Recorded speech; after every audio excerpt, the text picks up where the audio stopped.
Mic check.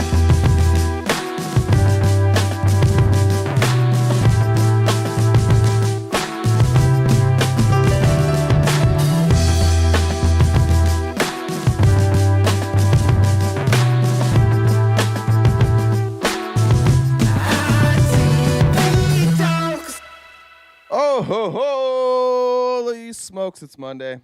Hey, everybody. I missed you terribly, but you're vaccinated. We're already doing anti-vax stuff here. That's great. Good to see you guys. Feels like the weekend wasn't long enough, but I'm thrilled to be back.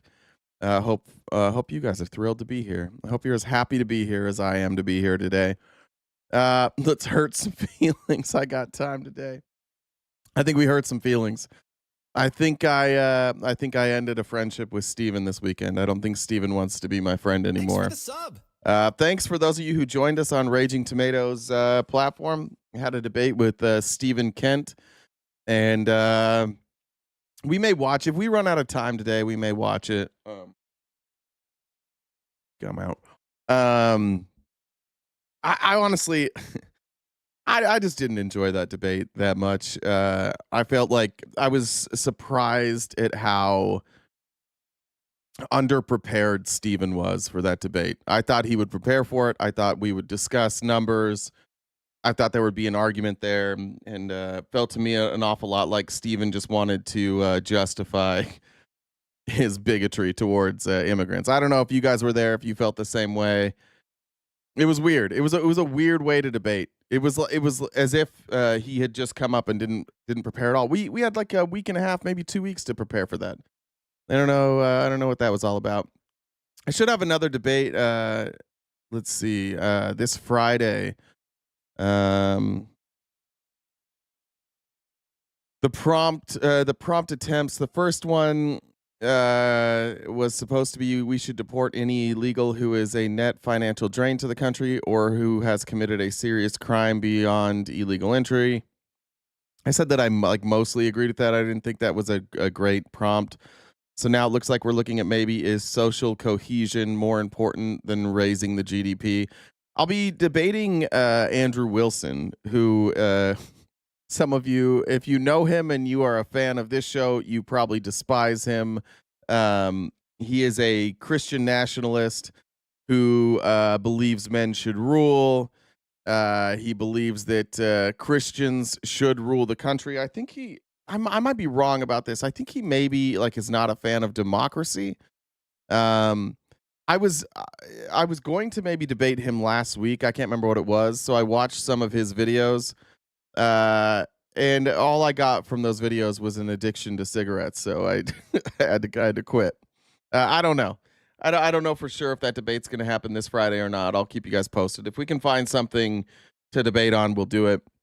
I try and be really careful. I try and make sure that I never want to be forced into debating a position that I don't actually hold. And I think a lot of times the way these debates are set up, you have enough. And neither position is a position that I hold. I think sometimes people get pigeonholed into defending a position, and I don't really want to do that. I want to have actual discussions about politics, so we'll see how that goes. Andrew Wilson. What's Twitch doing? Twitch is already fucking around today? God damn, Twitch, why don't you chill? Is TikTok? Do we have TikTok up today? I do have TikTok. What's up, TikTok? Let me pull up your chat here so I can see what you guys are saying. It's not pulling into Streamlabs. Give me 1 second here. I want to make sure I see what you guys are saying too. Good morning to TikTok. We're back for now. We'll see how it goes. I probably need to jump in the VC here. It was all sorts of unprepared. I'm going to be honest. It's kind of a slow-ish news day. I feel like there's just not a lot to say about the news today. I think it's pretty self-explanatory. So we'll get into that. Talk about some of the big, beautiful bill stuff. Elon Musk is launching potentially a third party. I had some friends reach out to me on about what I thought about Elon. I'll say the same thing. I think he's burned all his political capital. I mean, if Elon wants to appeal to somebody, he's basically going to appeal to white nationalists or any MAGA folks who are upset with Trump. I don't think he has any sort of appeal across the aisle. I would be surprised. Is there anybody here that is a is like open to an Elon Musk party? News today: Trump keeps me. Oh, Cali Cam's back. Good to see you. I like. Listen, Cali Cam. I presented an idea for A Willie. I'm not surprised that you're a fan of Andrew Wilson, but I've never backed down from a debate ever. I'm open to every single debate. There's a reason they're coming to me. Andrew challenged me, to be clear. Andrew went to Twitter right after my debate with Steven, and Andrew challenged me. So there's no backing down. There's no I'll debate him on anything that we can debate on. But I'm not going to debate Andrew on, because I think this is silly, is Andrew does this thing where he says we should do Christian nationalism, and he say it's always like secularism versus Christianity, and I think that that's dumb. I think that's a really silly way. Am I getting feedback? Jen, are you here? I'm here. Oh, you know you debated Kenzie, right? Yeah, I talked to Kenzie already. Okay. Yeah, he's dog shit, but I mean. One of the things he does, though, is he takes he tries to create this dichotomy. I don't think that you should rule by secularism. I don't think you should rule by Christianity. In fact, I don't think you should rule at all.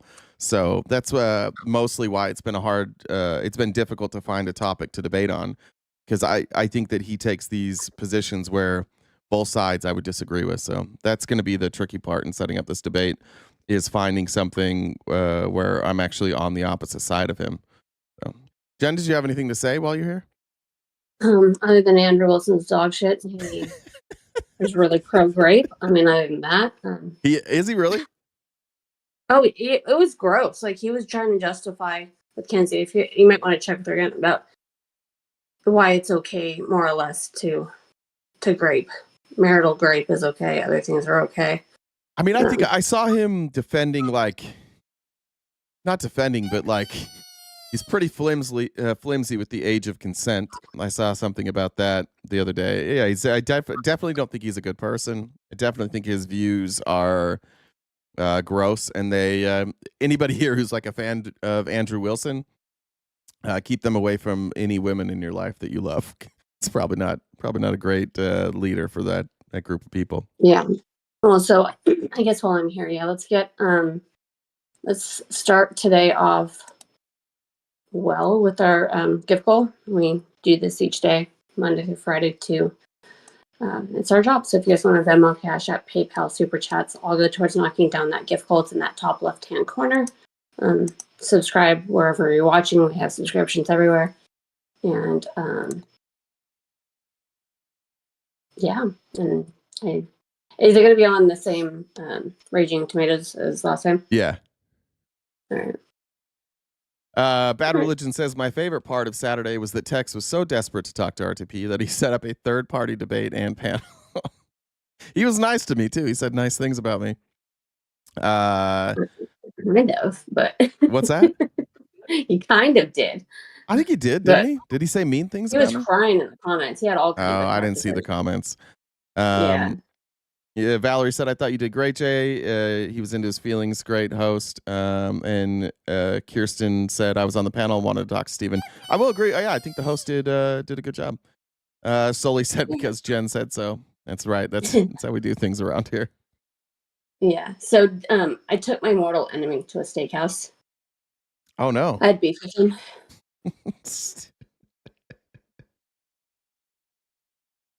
That's it. Jen woke up how many minutes? About 30 minutes ago? Yeah, I usually set an alarm, and I don't know. I must obviously not turn it on, but I usually it takes me a minute to wake up and I look at the clock. I'm like, oh shit, I gotta get moving. So. And then as soon as Jen jumped onto the Google Doc, my Google Doc just started freaking out. Like, it knew Jen was there and that I had fucked up the formatting. So I think it just kind of had a panic attack. Yeah, you mess up the formatting every time, but it's whatever. But I pulled together some kind of background. It's all right. It's not the best, but it works for today. So we got Libmir, get out of here. Libmir's trying to set up a debate with me in HVAC. I don't debate HVAC anymore, but it's good to see you, HVAC. Yeah, that is why I said the whole thing. All right, we'll jump into some of the headlines. I don't know how much stuff I have to cover today. if we run out of time or if we run out of stuff to cover, we can go over the debate. We can play it at like 2x speed. I also have, of course, TikTok's already on my ass. Of course they are. I also have an interview from Speaker Johnson on Fox News from yesterday, and then a video about the deficit. So I've got stuff to get into, like long form, if we run out of time. Oh, he will debate me. Shut up. Do you have a TM? HVAC Demaniac TM? You're trademarking your name now? I love that. I love that, HVAC. Go ahead and throw up the trademark. I don't know if you can trade, I guess, HVAC Demaniac. I guess you can trademark that. All right, trigger warning here. Actually, I'm just gonna skip. I don't want to show that. Actually, I changed my mind. Stephen Miller was on Fox News yesterday, and this will get into kind of the theme of today's show. It is that what MAGA is dealing with right now is what we've been dealing with for a long time. Like, we're waiting for this administration to ever deliver on anything, and they don't deliver on anything. And MAGA is even starting to say, okay, it's July. We've asked for certain things out of this administration. One of them being the Epstein list. They didn't get the Epstein list. They're not getting, prices didn't drop on day one. Wars didn't end on day one. In fact, we seem to be in more wars. None of these trade deals are being announced. And even the folks in MAGA are getting a little frustrated. So naturally, Stephen Miller is put on TV to make everybody feel better. And he's just going to tell you what all MAGA are telling you right now. Just close your eyes for a while. Just stop looking at it. What's with the motorcycle cop 70s mustache? I don't know. I thought it was time for a change. We'll grow. The beard will come back. Questions on DOJ, of course, because that's the topic that you're here to speak about. But I want to ask you one other question about the topic of prices. We heard from the president on this just yesterday, right now, on prices and the risk that there could be some short-term, as he said, shortages. He was referring specifically to dolls. What do you tell Americans right now, Stephen, who say they can't afford to, in the president's words, be patient? Americans who voted for President Trump on his promise that he would lower prices across the board on day one. But he did lower prices across the board on day one. Well, grocery prices last month went up 0.4%, of course. So I mean, just across the board, not exclusively eggs. Inflation, as you would acknowledge, is down substantially. Gas. No, it's not. It was like 2.5 when he entered office. It's been between 2.8 or 2.3 and 2.8. It's not. It's not down substantially or hardly at all. Prices are down substantially. No, the they're new not. GDP report showed a 22% record increase in investment in the United States of America. Negative GDP growth. So all of the, and don't even, egg prices, of course, which was all you guys talked about for a few days, I think are down like 80%.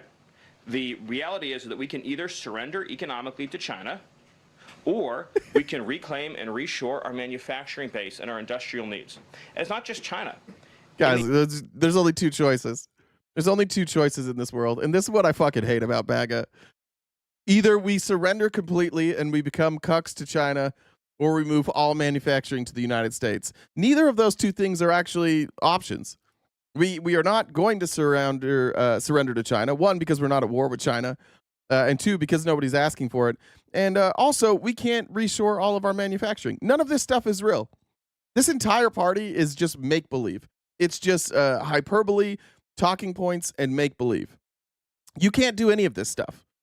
It is baffling to me how many of you show up and like rep for Republicans every day. Are you listening to this? None of this stuff is reality. This is just all fear-mongering. In the event of any national emergency, this is the president's first duty as commander-in-chief. In the event of any national emergency, we cannot be reliant on foreign countries for steel, aluminum, energy, technology, any of the essential components that we need to keep this country running. He is fulfilling his duty as commander-in-chief that every president before him had failed to fulfill or even actively betrayed.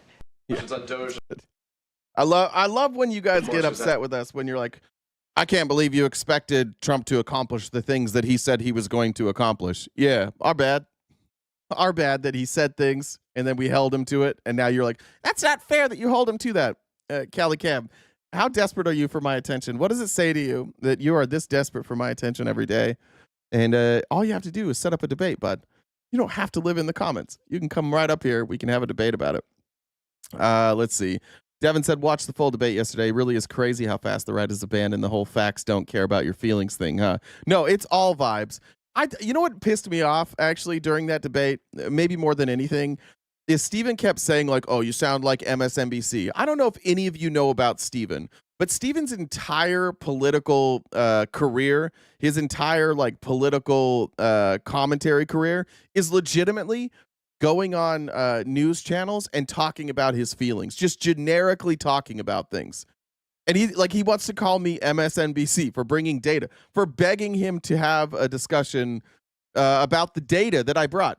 A lot of you might have missed the opening statements because I'm an idiot, and I didn't realize that you guys needed to hear my mic, so my mic was muted, except for on their stream. So on our stream, if you watched it here, you missed the opening statement.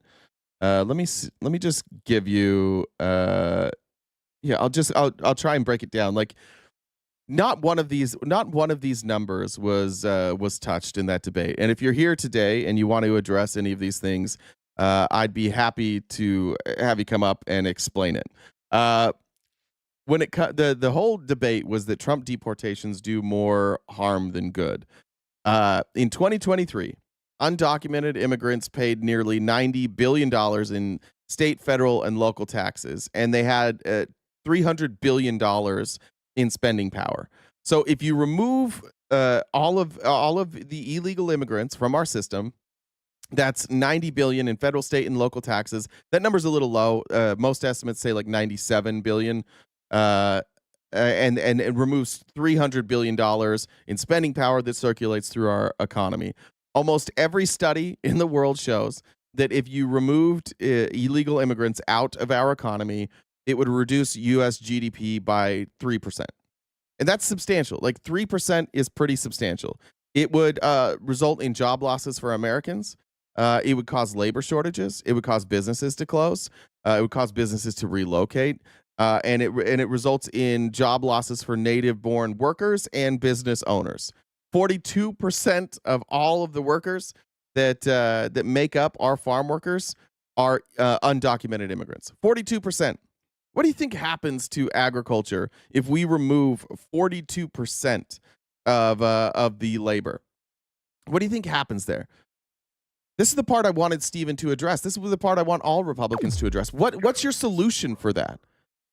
Are you going to fill those jobs with American citizens? Because last I looked, those jobs are going unfilled right now.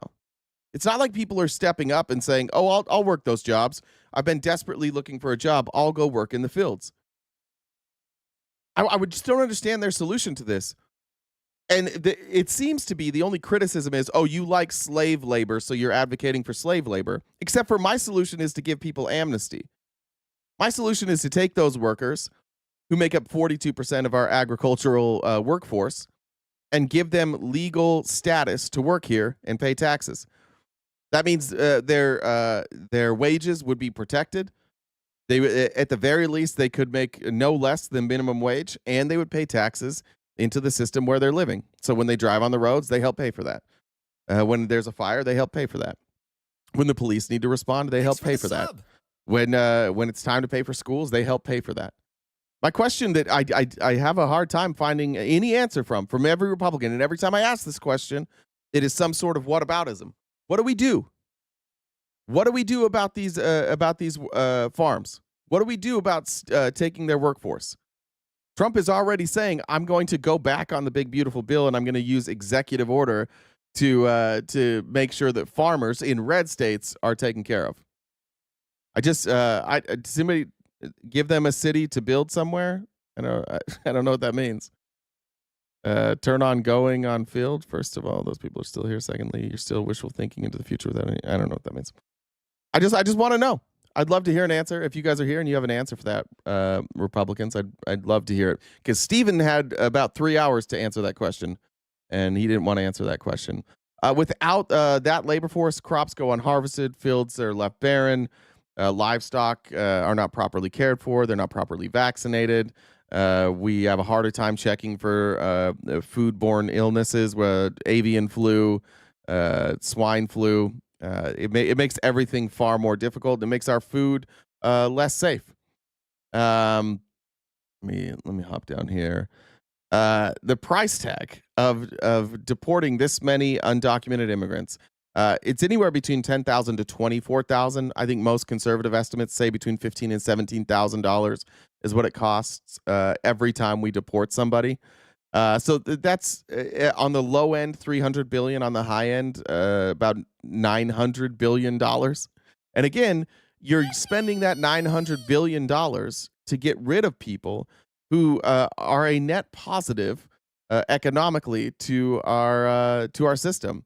They cost about $50 billion a year, and they bring in about $100 billion a year, which is an extra $50 billion. Like we said, per year, between $90 and $97 billion.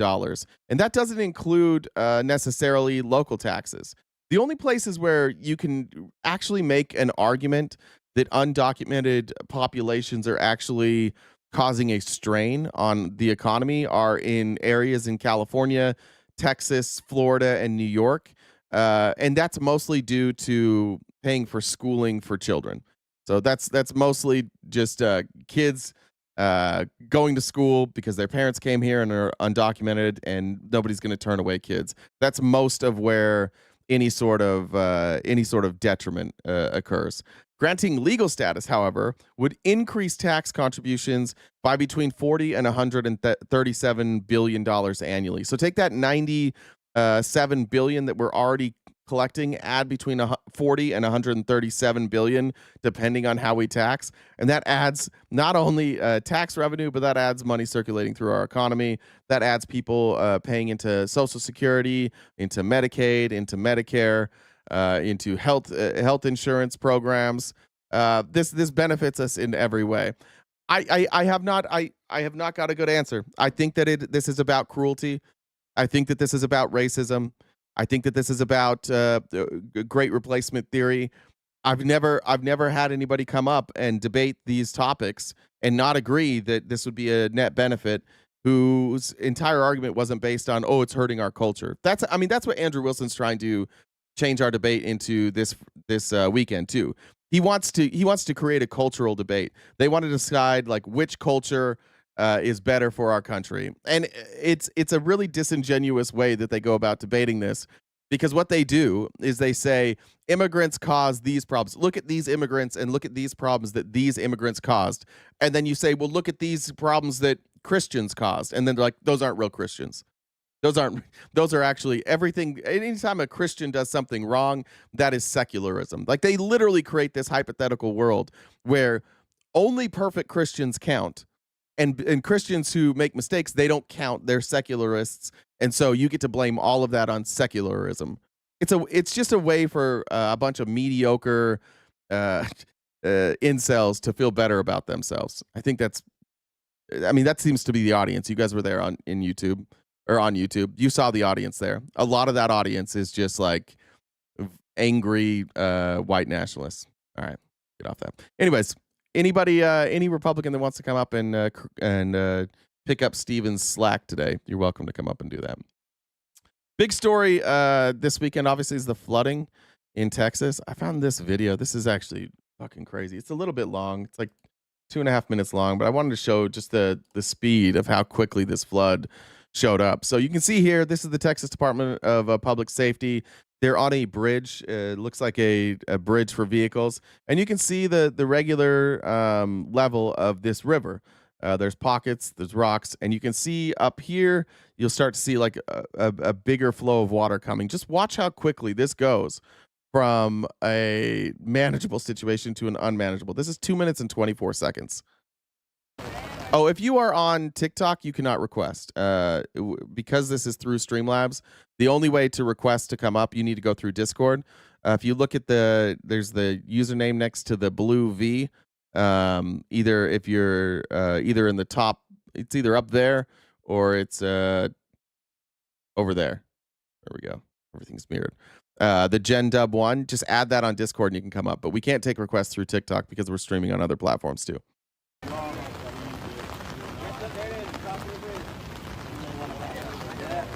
I'll try and speed this up a little bit in points.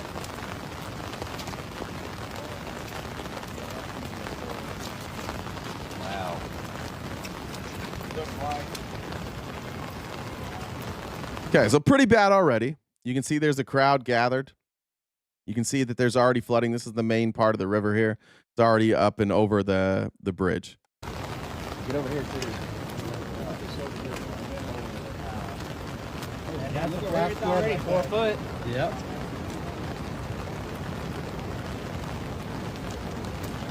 Okay, let's go back.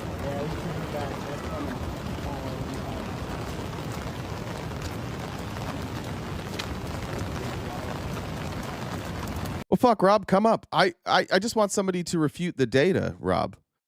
If you can't bring data to the argument, if you can't refute data and you just want me to hate immigrants, you want me to get rid of immigrants because, like Steven said, they're hurting your neighborhood's culture because they have too many cars parked out front, then I'm going to probably just keep saying that sounds racist. Juanita. Wow. Juanita, move back.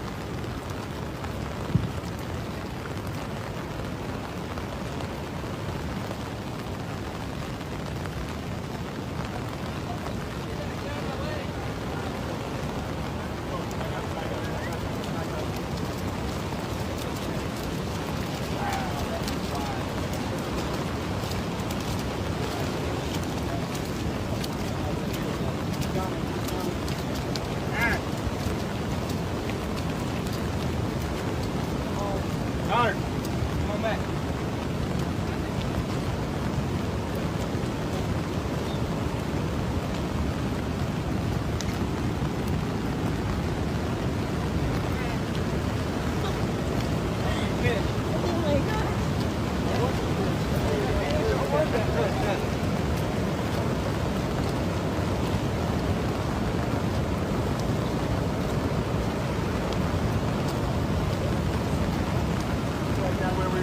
Yeah. All right. Connor, come back further.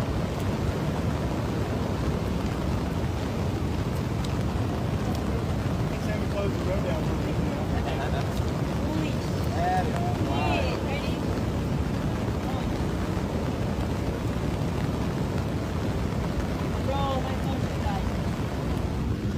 All right. So I want to be, obviously you can see like how quickly a flood can turn really, really dangerous, a flash flood like that. I don't want to sit here and pretend that I'm an expert on any of this. And I don't want to sit here and pretend that people are not politicizing this, because they absolutely are. I was covering this stuff in North Carolina when you had the hurricane that went through North Carolina and all the flooding that happened there. And I watched how that was politicized. And the last thing I want to do is hop on that train and say that all of these problems are caused by the Trump administration, because the reality is they're not. There are some problems that we should probably address, but I don't think that we should be blaming this all on one administration. They've been in office a few months. I guess you guys don't think climate change is real. I believe in climate change. I believe that disasters like this are getting more and more severe. Every Republican I've seen from this administration says we underestimated the severity of this flood. We haven't seen anything like this before, and it seems that every year we're getting more and more of we've never seen anything like this before. I do believe that is accelerated by people not wanting to believe reality. Like if you just look out and you look at the impact of storms over the course of the last decade, they've become more severe. They've created more damage, and I think that a lot of people are unwilling to grapple with the fact that like climate change is real. We absolutely have an effect on the climate. There's not a single climate scientist in the world who doesn't agree that human beings have an effect on the climate and that we contribute to climate change. It's just about like how much climate change we're going to have. Rob, dude, Rob, if you're going to debate me, can you just come up, please? I'm not going to debate you from the comments. I don't know you and there was somebody else here. You guys, every time you're here, it's like a constant debate in the comments. Just come up. Have a conversation. You're on a phone. You can download Discord. You can come discuss this. Please, we can have a discussion. You're welcome to come up here. Anyways, I just wanted to throw that out there because some of this, some of the response time, I think it's fair to criticize this administration for their inability to take climate disasters seriously. And I think that historically, what Republicans are really, really bad at is projecting the future. And I wanted to show this. We showed this a couple months ago, but just a reminder that we were being warned about this. We had people, meteorologists, climate scientists, FEMA. We've been warned that the cuts from this administration would lead to slower response times and less accurate predictions, giving people less time to evacuate and giving less warning for disasters like we saw in Texas. Right? When is it going to turn? John, it's not turning. It's coming straight to us. It's going to turn. All right? The turn was never forecast to be on Sunday. The turn isn't even on Monday morning. The turn will come Monday afternoon, Monday evening, into Tuesday. So that was a previous show that he had done predicting that was Hurricane Dorian. I do also want to say one thing for TikTok chatters. I appreciate those of you that say, don't get banned on TikTok today. We like having you on TikTok. I like being on TikTok too. However, if we're just going to be very honest about this, every one of you that is on TikTok instead of YouTube today, that hurts our views, and YouTube pays us for our views. TikTok does not. So if you do want to keep us afloat on TikTok, please make sure that you're gifting. Please make sure that you're sharing and liking the live. We have a agent from TikTok who keeps our stream as often as he can from going down, which is a difficult job for him. And that's how he gets paid as well. So if you do like having us on TikTok, please make sure that you're gifting. Otherwise, it doesn't make a great deal of sense for us to be on TikTok. Remember that? That was about 6 years ago. That was Hurricane Dorian, as it was absolutely devastating the Northwest Bahamas as a Category 5, sat over that region for 2 days. It was headed straight west. Lots of people in Florida were concerned the hurricane was heading here. And as you've grown accustomed to my presentations over my 34 years in South Florida newscasts, confidently, I went on TV and I told you, it's going to turn. You don't need to worry. It is going to turn. And I am here to tell you that I am not sure I can do that this year, because of the cuts, the gutting, the sledgehammer attack on science in general, and I could talk about that for a long, long time, and how that is affecting the U.S. Leadership in science over many years, and how we're losing that leadership, and this is a multi-generational impact on science in this country, all right? But specifically, let's talk about the federal government cuts to the National Weather Service and to NOAA. Did you know that Central and South Florida National Weather Service offices are currently basically 20 to 40% understaffed? From Tampa to Key West, including the Miami office, 20 to 40% understaffed. Now, this type of staffing shortage is having... We're not talking about FEMA there, bud. Keep up, Kevin. We're not talking about FEMA. Impacts across the nation, because there's been a nearly 20% reduction in weather balloon launches that carry those radiosondes. And what we're starting to see is that the quality of the forecasts is becoming degraded. There's also a chance, because of some of these cuts, that NOAA Hurricane Hunter aircraft will not be able to fly this year, and with less reconnaissance missions, we may be flying blind, and we may not exactly know how strong a hurricane is before it reaches the coastline, like happened a couple of years ago in Hurricane Otis in Acapulco, Mexico. So I was asked to talk about this today. I'm glad I was. I just want you to know that what you need to do is call your representatives and make sure that these cuts are stopped. Back to you. And they weren't stopped. And we know this. We know that these agencies are understaffed. It baffles me every time that this happens. But I don't understand the Republican support here. I do agree that if you go on Facebook or Twitter today, there are going to be people on the left that are going to say this is 100% Trump's fault. This is all Republicans' fault, and that's not true. There's also stuff going around about FEMA Christy Nome talks about the money that they took from FEMA to build Alligator Alcatraz. I want to make sure that we understand that in the same way that Joe Biden's administration took FEMA money and housed immigrants, that money was not taken from disaster relief. It is an entirely separate budget. So taking the FEMA money that they're talking about and using it for Alligator Alcatraz, that's not money that they pulled out of disaster relief in the same way that it wasn't money they pulled out of disaster relief when Joe Biden did it. And we were here doing this same thing, arguing with Republicans, and every Republican in our chat was like, everything would have been fine in North Carolina if Joe Biden didn't pay for immigrants. I would just remind everybody to just fact check some things a little bit, and let's not be too hysterical. But let's talk about the part where this administration could have done better and how they did not prepare for this. This was Greg Abbott at a press conference. I believe it was Sunday afternoon. Asked about the National Weather Service office that covers Kerr County, where this flooding was.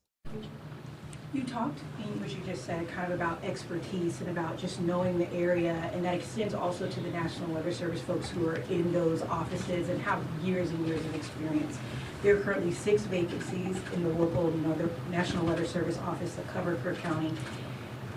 What is your perspective on how that could have impacted the warnings that you all were able to get and how accurate the information you all were able to get? So I know nothing about the staffing. What I do know is what they put out. And it's my understanding that what they put out was kind of the information that the state was operating off of, and that is that there were alerts or warnings about heavy rain, potential for flash flooding in certain areas. A problem with that is that to most people in the area, flash flooding would mean one thing, not what it turned out to be, because they deal with flash floods all the time. Just like I put people on notice in these regions of Texas right now, there's the potential for flash flooding. Yeah, so isn't that your job? If this is different than previous flash floods, isn't that your job then? Is to make sure that we're getting accurate predictions. And if you were unable to make an accurate prediction, which it sounds like he's saying here, could you attribute any of that to the cuts? He says, I don't know anything about the cuts. We can't at least explore the idea of Republicans that maybe these massive cuts made it harder to predict the severity of the flooding. And even if we did predict the severity of the flooding, why was that message not sent out to people that this would be more severe? This is what I hate about like what's happened to this country and the two-party system is that there's obvious problems here. There's obvious improvements that we could make.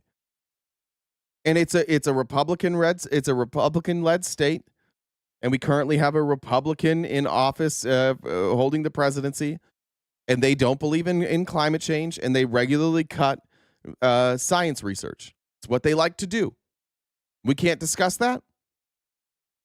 We have to just sit here and it's just going to happen. This is just how life is. We can't get better. Why? Because billionaires need some more money, right? We got to cut taxes for billionaires some more. But there's no expectation of a water wall of almost 30 feet high.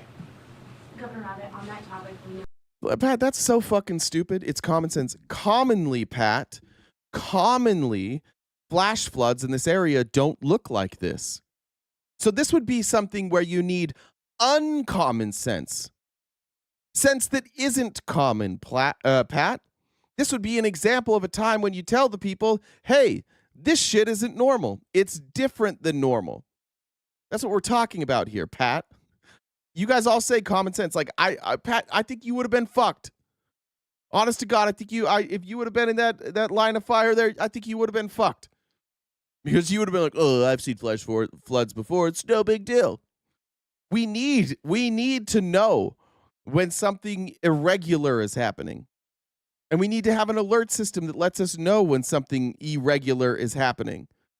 And what this administration is doing and what Greg Abbott is doing is they're running cover for all of this. What politics have fucked in this country is the ability to say, we need to improve. We need to get better. I fucked up. We fucked up. We weren't ready for this. Whatever you want to say.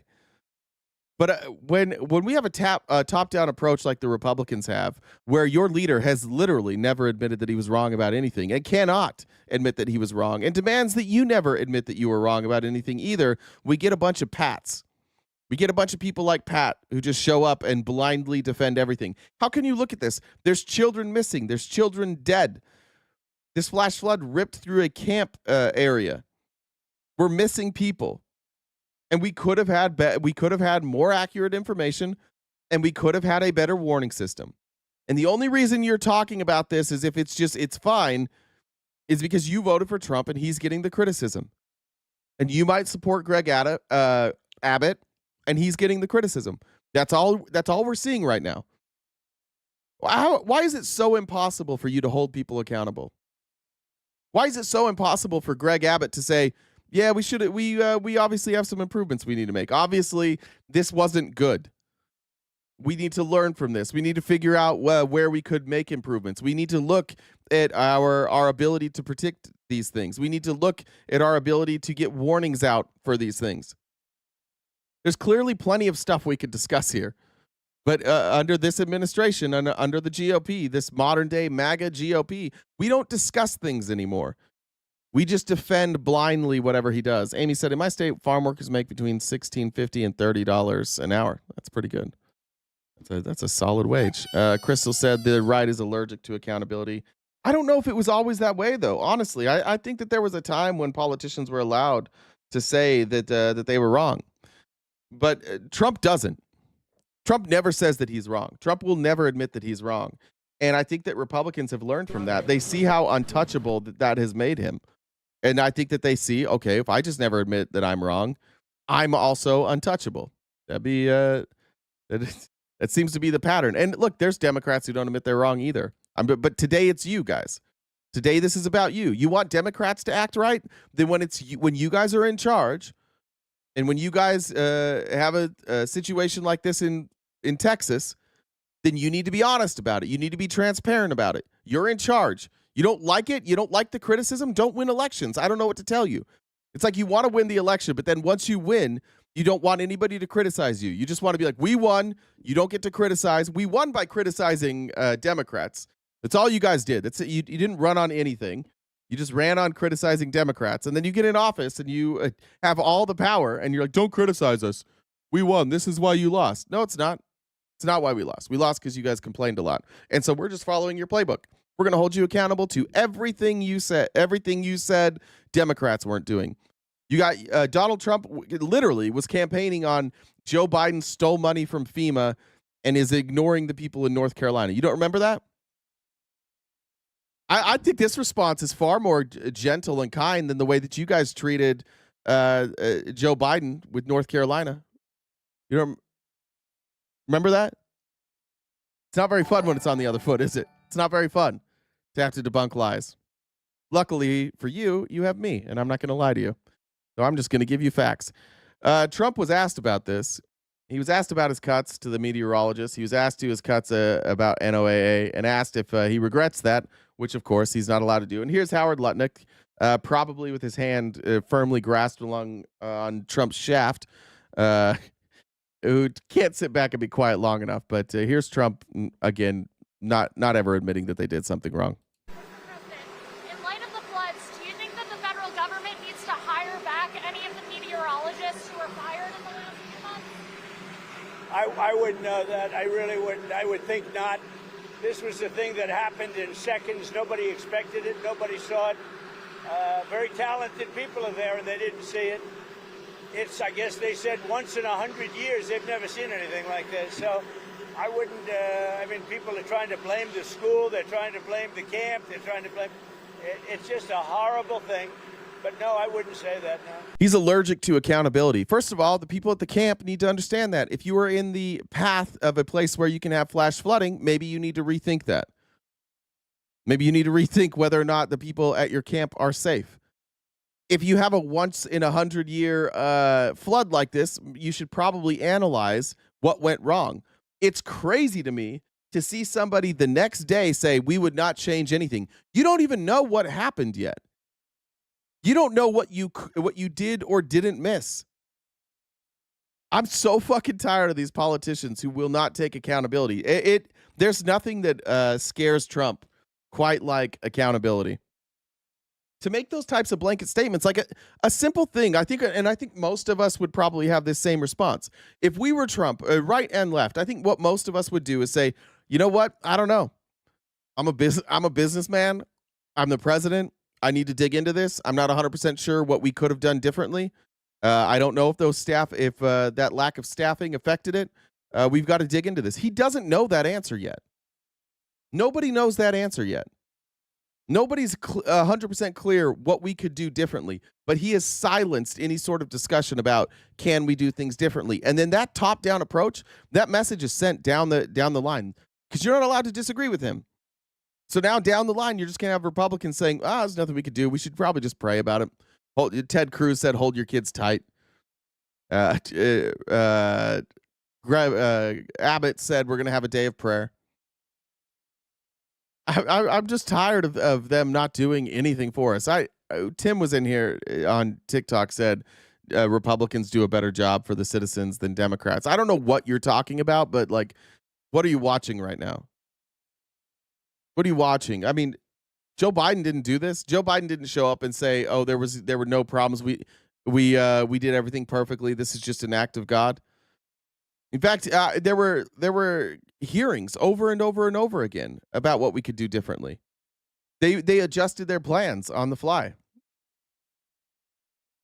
Just tired of politicians. And I'm tired of you guys pretending Trump isn't one. And Trump isn't like the most politician of all the politicians. This dude lies about fucking everything. I'm tired of y'all Democrats complaining. Well, then bounce, Juan. What are you doing here? Let's see. Then Kristi Noem got her chance. I'm not sure why Kristi Noem is being asked specifically some of these questions. I don't think this is something she oversees. I think through her role with DHS, like there's some role for the rescue. But as far as like preparedness, I don't think this is her role. But here's Kristi Noem. Why was the National Weather Service not pinging their phones before 7 o'clock this day of 4th of July? Oops, I turned it down. The question was, why was the National Weather Service not pinging their phones before 7 a.m.? Updates at 7 o'clock. First one I heard. And I've heard that's what I mean, Benny. I know she oversees FEMA, but I don't think she oversees the National Weather Service, though, right? Updates throughout the week, but not before 7 o'clock in the morning. Wasn't that a fundamental failure of the federal government's responsibility to keep us safe? Well, you know, my background is before I was in the secretary position here under the Trump administration, I was governor of South Dakota and served in Congress for 8 years before I was governor. And so I will tell you that for decades, for years, everybody knows that the weather is extremely difficult to predict, but also that the National Weather Service over the years at times has done well, and at times we have all. Thanks for the gifted subs, Heather. Wanted more time and more warning and more alerts and more notification. That is something, and one of the reasons that when President Trump took office, that he said he wanted to fix and is currently upgrading the technology. And the National Weather Service has indicated that with that and NOAA that we needed to renew this ancient system that has been left in place with the. I just need somebody to explain to me how this works. Then he recognizes that we need updates. So he fires a bunch of people. So in order to prepare for these updates that we need to come up with, we need to fire some people first. And then they're going to tell us that can't possibly have anything to do with our lack of preparedness. I'm sorry, that doesn't ring true to me. I don't understand that. I don't understand how you're holding that position. We know that we got it. We know we need to do better. So we're going to fire a bunch of people until we can figure out how to do things better. Federal government for many, many years, and that is the reforms that are ongoing there. The timeline that I have, I don't oversee the National Weather Service. There you go, Ashel. The current system is old and needs updated. Turn it off until we get new stuff. That's what. Doesn't that seem like what she's saying? Like everything's broken, everything's Joe Biden's fault, so you can't blame us for anything. So we're just gonna fire everybody, and it's gonna be a shit show until we get the new system. That's not under my department, but the timeline that I did receive from them was that the notifications started to look at its expansion for its limited flood impact area that started on July 3rd at 1:18 p.m. The flood watch was issued. Why didn't anybody predict Hawaii? The fires in Hawaii? Do you think? I don't think fires are a natural disaster that you can really predict. I don't. What are you talking about? What are you talking about with Hawaii? Are you talking about the in where was that? In Lahaina? Is that what you're talking about?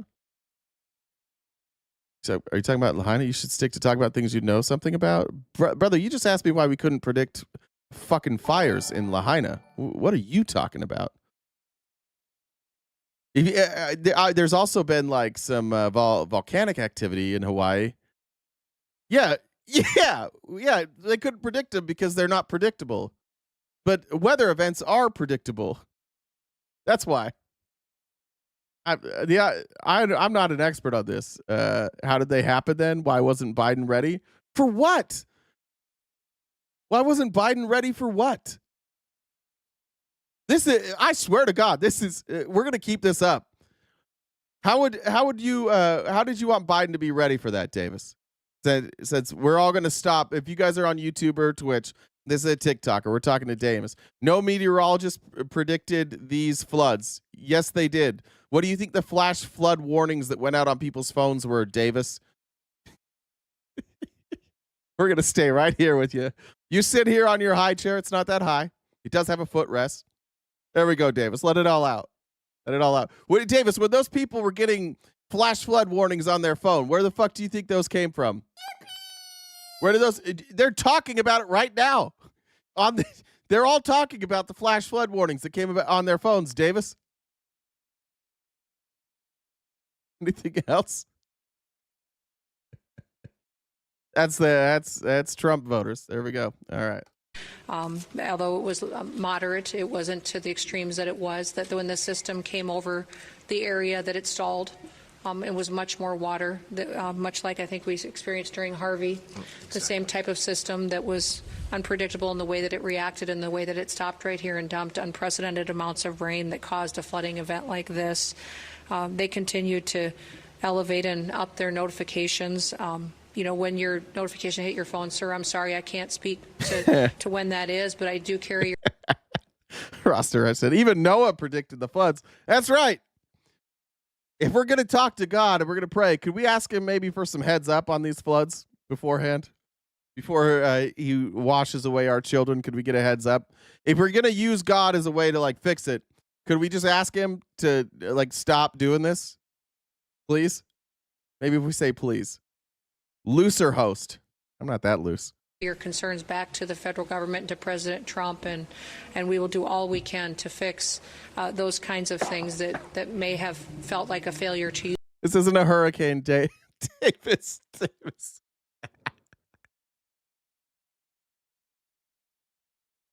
Davis said they predicted that this hurricane was going to disappear. This isn't a hurricane, Davis. You're doing great. You're doing really well today.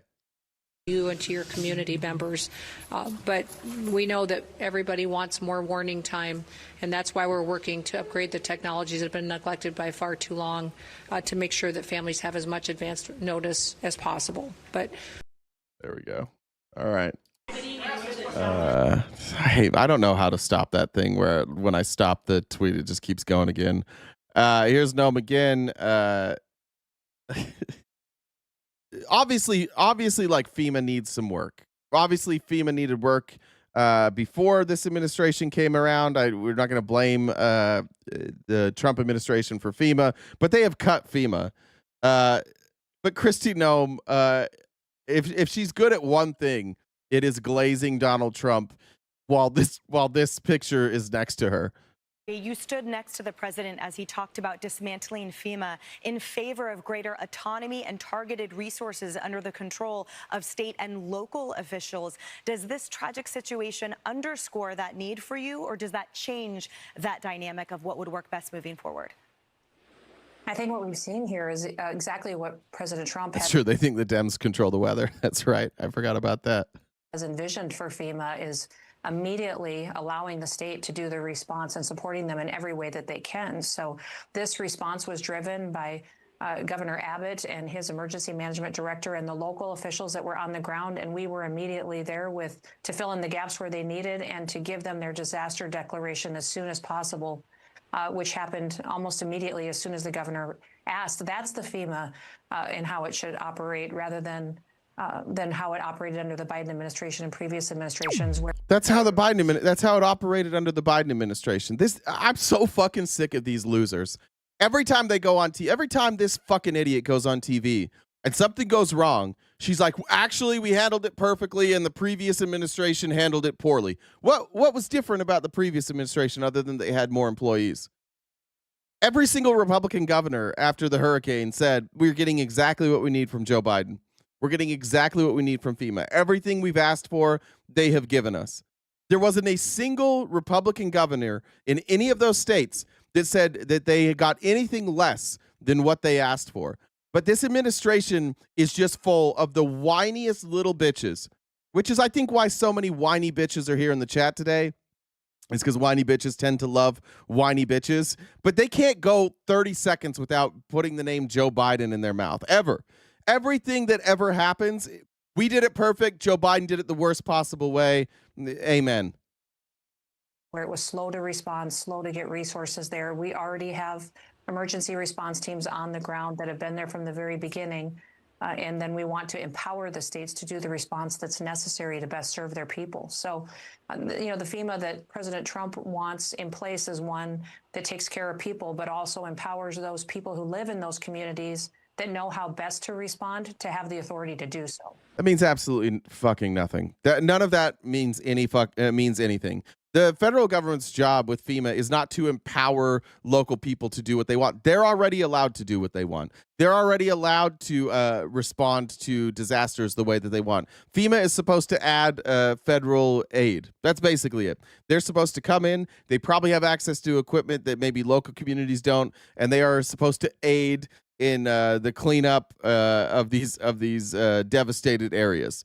This thing that she's talking about, like Trump's giving people more authority to do the things that they feel like they should do, that already existed. Trump didn't give them that. That's how it's existed forever. What Trump did is cut funding. That's what he did. He has made no changes to FEMA that make them operate better. The only things he has done with FEMA is cut funding. Everything else has largely stayed the same. So he underfunded FEMA, and they're like, oh, this is what we're doing by underfunding FEMA is giving other people the opportunity to use their money and to use their resources. And we're giving charities the opportunity to come in and fund this rather than the federal government. That's it. That's all they're doing, is they're just underfunding things. And then they're acting like if Joe Biden would have underfunded FEMA the way that we did, things would have went much, much better. Noah's defunded. Is it completely defunded? I thought they were just putting people on temporary leave.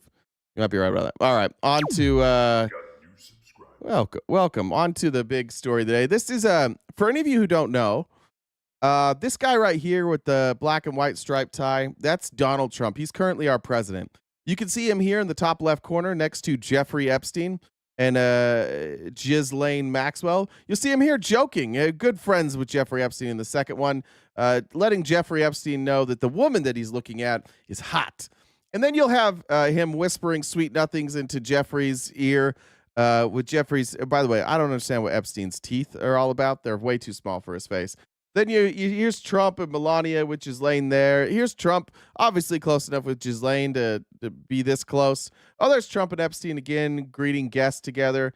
Here's Trump and Ghislaine and Melania. You'll notice there's different outfits in all of these. There's Trump and Ghislaine again. There's Trump with his two children with Jeffrey Epstein right there. These are two children, notorious predator Jeffrey Epstein. But don't worry, Donald comfortable enough to bring his children around Jeffrey Epstein, despite knowing that Jeffrey Epstein liked women on the younger side. Here's Trump and Epstein again. You'll notice that he's in a different outfit than all of these other outfits. This is clearly a different night than this one. There's the couples on a nice date together.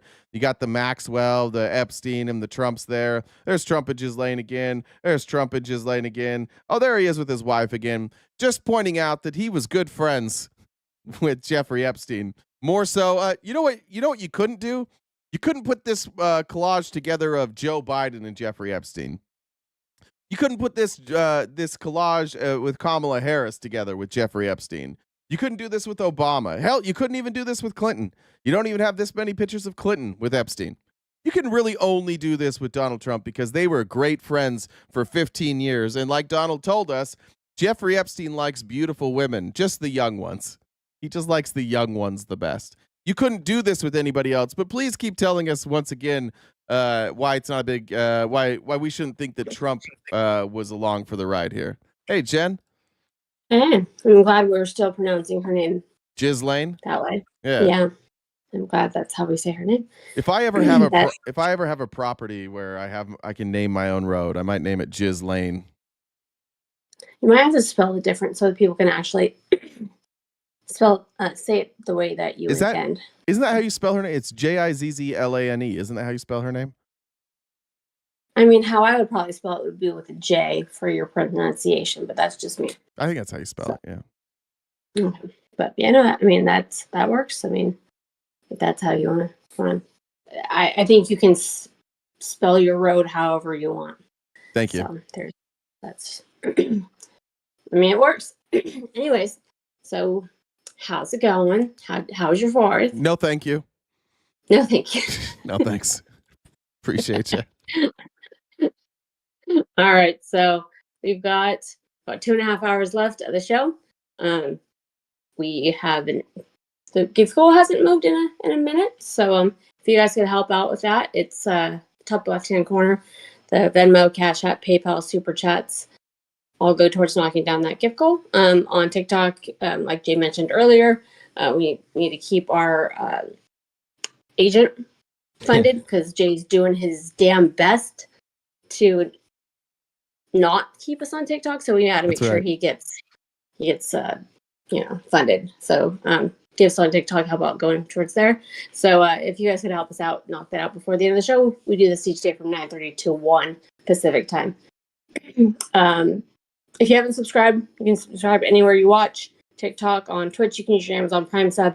If you used that before, you'll need to renew it because that does expire and it doesn't automatically renew.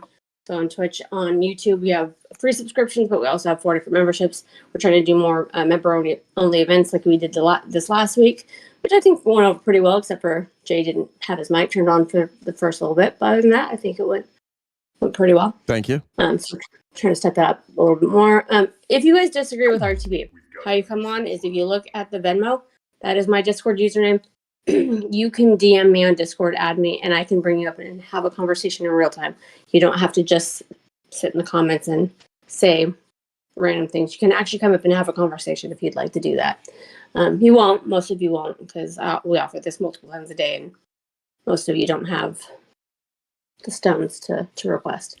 Check out the link tree in our bio. We're on most social media platforms, and we have merch. And Jay's also on Cameo, so there's all of that. Yeah. So a cop came to my house and asked me where I was between 5 and 6. All right. He seemed a little irritated when I answered kindergarten.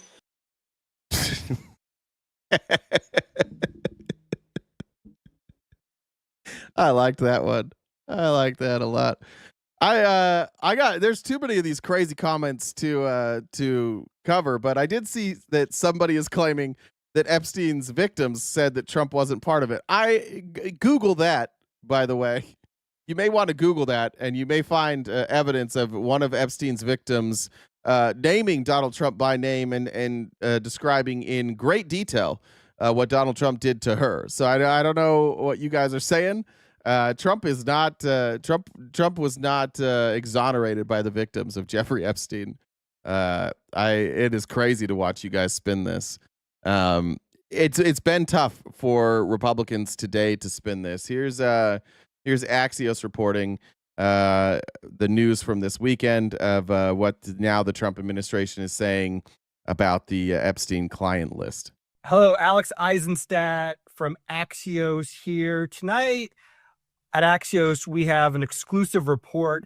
The DOJ says it has no evidence to suggest that disgraced financier, convicted sex offender Jeffrey Epstein kept a client list, blackmailed any of his clients, or that he was murdered.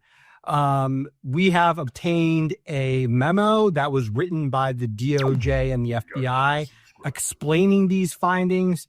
Further, the FBI and the DOJ are releasing video footage from outside Jeffrey Epstein's jail cell the night he was killed. The FBI and the DOJ have released this footage in two different versions. One is in raw footage version. The other is in sort of enhanced version. They say that this footage, and it can be viewed yourself, that it shows that there was no one that murdered Jeffrey Epstein when he was killed in 2019. So that's the reporting that we have tonight up on Axios. This is a really interesting thing for a couple of different reasons. One, the FBI is led by Kash Patel, Dan Bongino. And before they were at the FBI, both of them were really important conservative influencers, MAGA-type influencers, activists, and people who were They were constantly citing Kash Patel and Dan Bongino. We've shown you these clips before. They were constantly saying that they had inside sources and that they knew the truth and that they knew that the Biden administration was hiding this. And that's why it was so important to get Trump back in office. And that's why at the first month of Trump being in office, they brought all those paid propagandists in and they gave him a binder that said, here's the Epstein client list. And then they opened it up and they're like, fuck, this isn't anything. It's nothing. It's one of two things.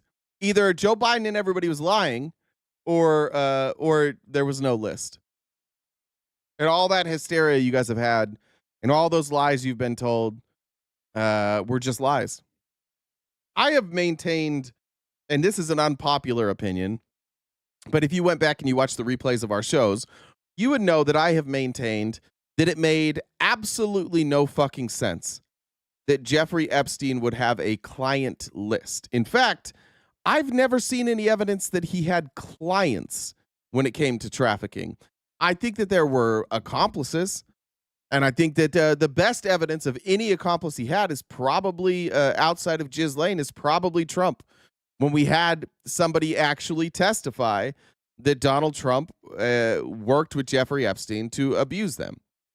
But I've never thought that it made a great deal of sense to keep a list unless you were keeping that list for blackmail, which again, if you had that list and somebody came across that list and you weren't caught, then that's just evidence for no reason. I've never believed that there was any evidence of a list. I know a lot of people said there were, but ironically, it's these people. It's Pam Bondi, it's Kash Patel, it's Dan Bongino, and it's all of the MAGA who have been telling us forever that there was this list and it was going to have Hillary Clinton, and it was going to have Tom Hanks, and it was going to have Oprah, and it was going to have Barack Obama, and it was going to have Bill Gates, and everybody that you hate on the left that was famous was going to be on that list. Now it's your folks that are saying, sorry, there's no list. If Joe Biden said, just be honest with yourselves, if Joe Biden during his presidency had come out and said there is no list, and Jeffrey Epstein did not end his own life, you would all call him a liar. You would have all said he was covering up for Bill Clinton. You would have all said he was covering up for Obama. You would have said this is clearly the deep state. But when Trump does it, you're not going to have that same reaction. I just want to point that out. And you all fucking know that that's true. You all know goddamn well that if this happened under Biden, you would have a totally different reaction. My reaction has been consistent. I just want to brag for a second. Very aggressive in terms of promoting the idea that there was some broader Epstein-related conspiracy. Now that they're in government, it's a good point. Trump is obviously covering for Biden and Obama. Obviously. And they've tamped down a lot of how they speak, when it comes to Epstein, they're now throwing cold water on the idea that there was ever such a conspiracy. Another reason why this is interesting is because a lot of the people who have propagated this idea that there was a conspiracy are actually in Trump's orbit beyond just Bongino and Patel. A lot of the conspiracy theories have emanated from sort of the more right-leaning part of the internet. And now you have the Trump administration kind of pushing back on that and saying, no, there's no evidence of a conspiracy. And for months now, Frege is laying then that if there's no evidence, there is still evidence that Epstein was guilty. There's still evidence that he trafficked women. There's still evidence of all of these crimes. What there doesn't seem to be evidence of is like a trafficking organization and a bunch of elites who were clients of Jeffrey Epstein. That's what there doesn't seem to be evidence of. In fact, I think that if we want to take the evidence that we've been given, specifically, there's the piece of evidence that is American and Israeli intelligence have basically said that Epstein was under their control, that he was an asset of Israel. I think there's plenty of evidence there. And I think that we know that Israel uses compromise on people to control them. And I think that Jeffrey Epstein perhaps could have been a conduit to introduce people to funding in Israel, and they use that funding as a way to control people. I think that that's most likely like what the conspiracy is. I think that the Jeffrey Epstein, he's a horrific person, and he did horrific things. But I think the conspiracy, at least the evidence that we've been given. So I wouldn't rule out anything with Epstein. I wouldn't even rule out a client list. But all we can talk about is the evidence that we do have. And the evidence that we do have would lead me to believe that it's possible that Jeffrey Epstein acted in a capacity to help the Israelis compromise other people. I think that it's very likely that the Israelis knew what he was up to, and they used that information to blackmail him, and then they used him to bring in other people so they could blackmail him. I think if we're going to do a conspiracy, if we're going to take the evidence we have and make up a conspiracy, that's probably the most sensible one. But again, I still wouldn't rule out any of these conspiracies. Conflict, the tension between the Trump administration and conservative influencers over the Epstein question has been growing. Back in February, Pam Bondi, the Attorney General, released some material related to the Epstein investigation. The DOJ kind of cast this initially as a bombshell. Conservative influencers came away very unimpressed, saying that there was no new information there. And then in recent weeks, what you have had is Kash Patel and Dan Bongino. There's one other conspiracy. I don't think this is a conspiracy, but I think it's something that should be considered.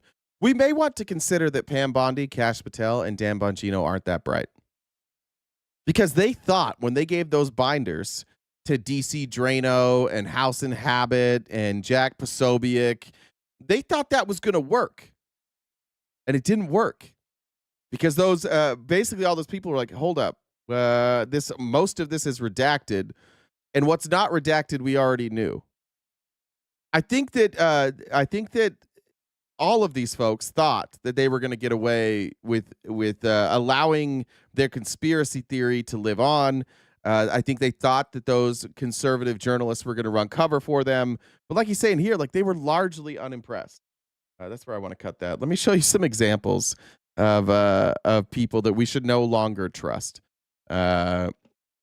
Here is pull this up. Here's a picture of the folks picking up the binders from the White House. This is DC Drano. It is. I do think it's important to point out that all these MAGA influencers are like 5'4". This is I forget his name. This is the guy that was in Minnesota. Scott. Is it Pressler? This is Jack Posobiec. I can't remember what this blonde chick's name is. I believe this is Libs of TikTok. I might be wrong about that. Here they are, like coming out with their merch from the White House, holding up the Epstein files.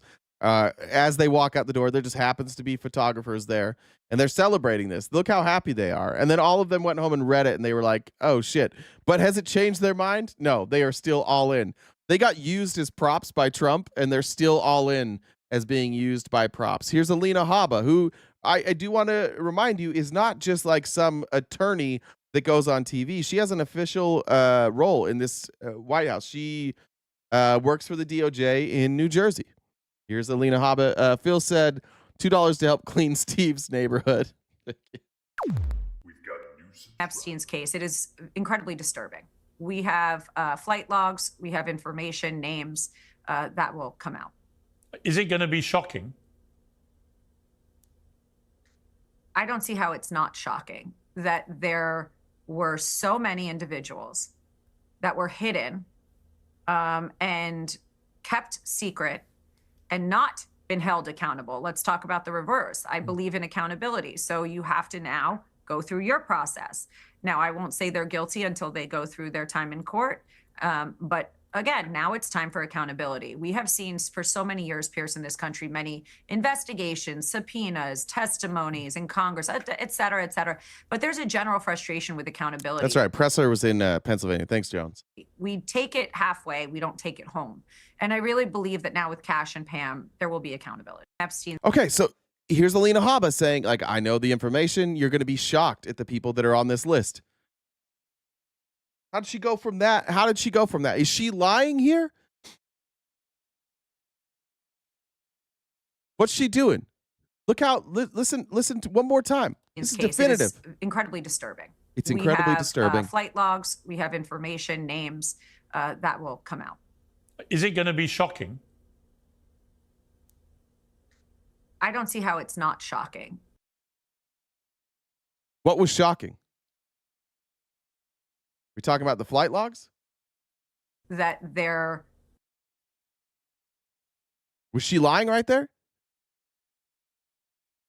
Or are they lying now? This is where it gets confusing. Here's Pam Bondi just in March, just a few months ago. Listen to how she was talking about this in March on Fox News. All did. And the FBI handed over a couple hundred pages of documents.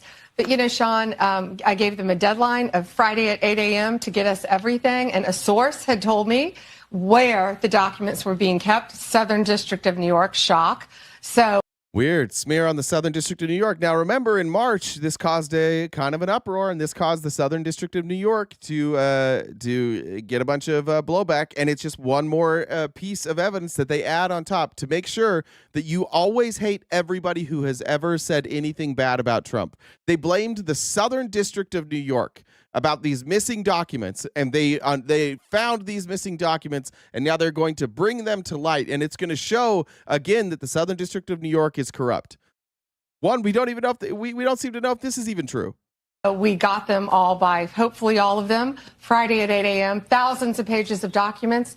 I have the FBI going through them, and Cash is also, now that we have Cash here, it's a game changer, of course. And did Mike Hunt threaten me?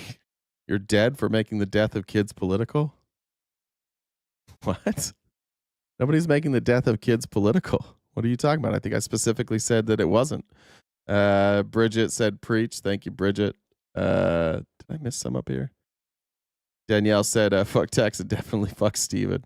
Miss those. And Cash is going to, Director Patel is going to get us a detailed report as to why the FBI withheld all of those documents. Okay, I want to be clear because I think people got frustrated because they were expecting more. You were expecting more, and you didn't find out less than 24 hours before the release. You got a whistleblower that confirmed that there were way more documents that they were supposed to turn over, and then you found out just before that. Well, sure. And you're yeah, Tim, there, I do believe in weather. I don't believe in weather modification. I believe that you can do things that can modify, like, for example, rain. I think that you can create rain. So, yeah. But no, I don't believe that you can modify the weather to create more severe weather. I've seen no evidence of that. You're looking at these documents going, these aren't all the Epstein files. You know, there were flight logs, there were names and victims' names. And we're going, where's the rest of the stuff? And that's what the FBI had turned over to us. And so a source said, whoa, all this evidence is sitting in the Southern District of New York. Yeah. So based on that, I gave them the deadline, Friday at 8, a truckload of evidence arrived. It's now in the possession of the FBI. Cash is going to get me and himself, really, a detailed report as to why all these documents and evidence had been withheld. And, you know, we're going to go through it as fast as we can, but go through it very cautiously to protect all the victims. So what was in that truckload then? Spent all this time on Fox News before you knew it was in there, smearing the Southern District of New York. What was in that truckload of evidence? Epstein, because there are a lot of victims. Well, you had identified in phase one over 254. Okay. Now, is that the only thing that... This is from March of this year. ...would be redacted? Will everything else be made public that you get in your possession? Yeah. Cloud seeding. Thanks, Lund Rebel. Cloud seeding is what I was looking for. The FBI hasn't had, obviously, they haven't looked at the thousands of pages of documents that they've just received Friday. Yeah. But Cash has a team going through them, and it's always about protecting the victim. But you know what? We believe in transparency, and America has the right to know. The Biden administration sat on these documents. No one did anything with them. And why were they sitting in the Southern District of... If it's the Southern District of New York, then it's not the Biden administration sitting on them. See how easy it is for these folks to just fucking lie to you all the time, to just smear. I'm glad that we have this because we're able to go back and just look at how big or how much they're willing to lie and how they're willing to smear people and how and this is the stuff that like is really hard to explain to MAGA. Like the reason that you got to the place where you believe almost 100% bullshit and how everything that MAGA currently believes is legitimately a lie. This is how they condition you. They told you this and you forgot all of these details, but it added to you not trusting Biden and it added to you not trusting the Southern District of New York. And it was all a fucking lie. All of this is a lie. But they just do this over and over because they know there's no repercussions. It's a 24/7 news cycle. This was news for 3 hours. Honestly, I'm glad that this came back out because now we get to go back and we get to watch the clips and we get to see exactly how they manipulate you, exactly how they pick people to blame for things that turned out not to be true. New York. I want a full report on that. You know, sadly, these people don't believe in transparency, but I think more, unfortunately, I think a lot of them don't believe in honesty. And it's a new day, it's a new administration, and everything's going to come out to the... Oh, yeah?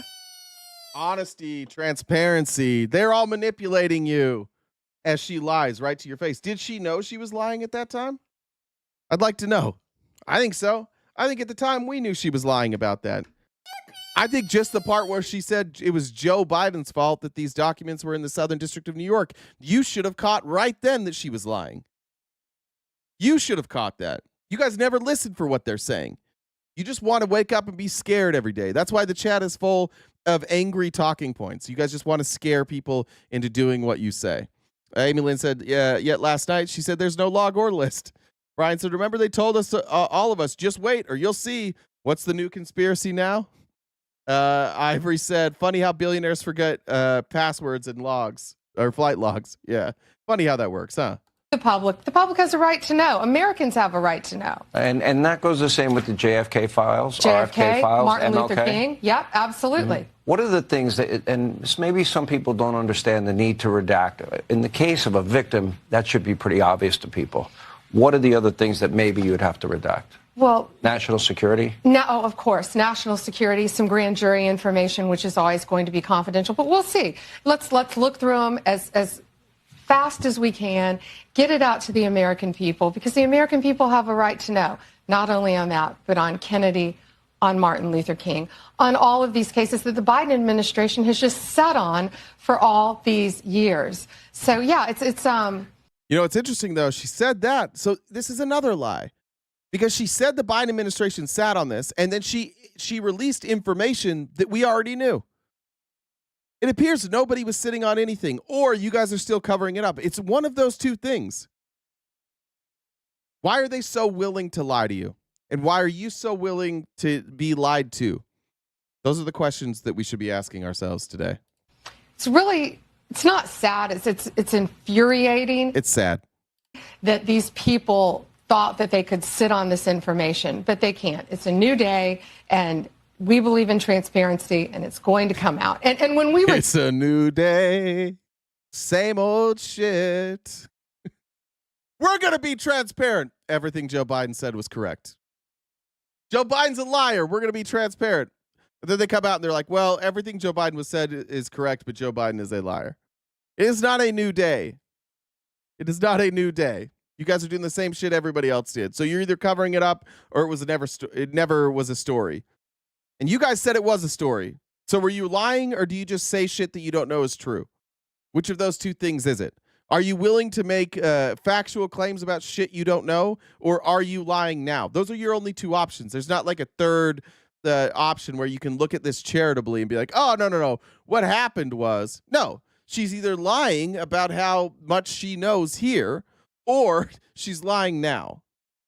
Can't be both. It's one or the other. Either way, she's a liar.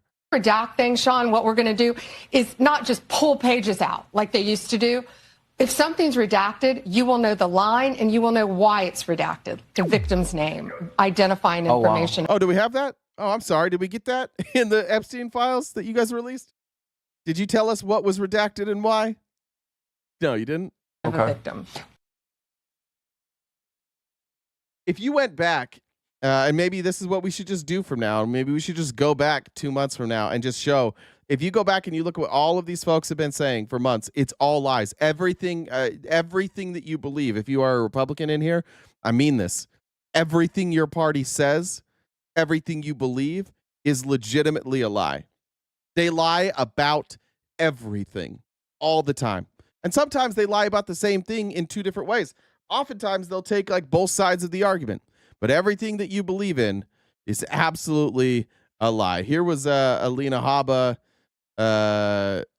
on the day that is this the same clip? I want to make sure this.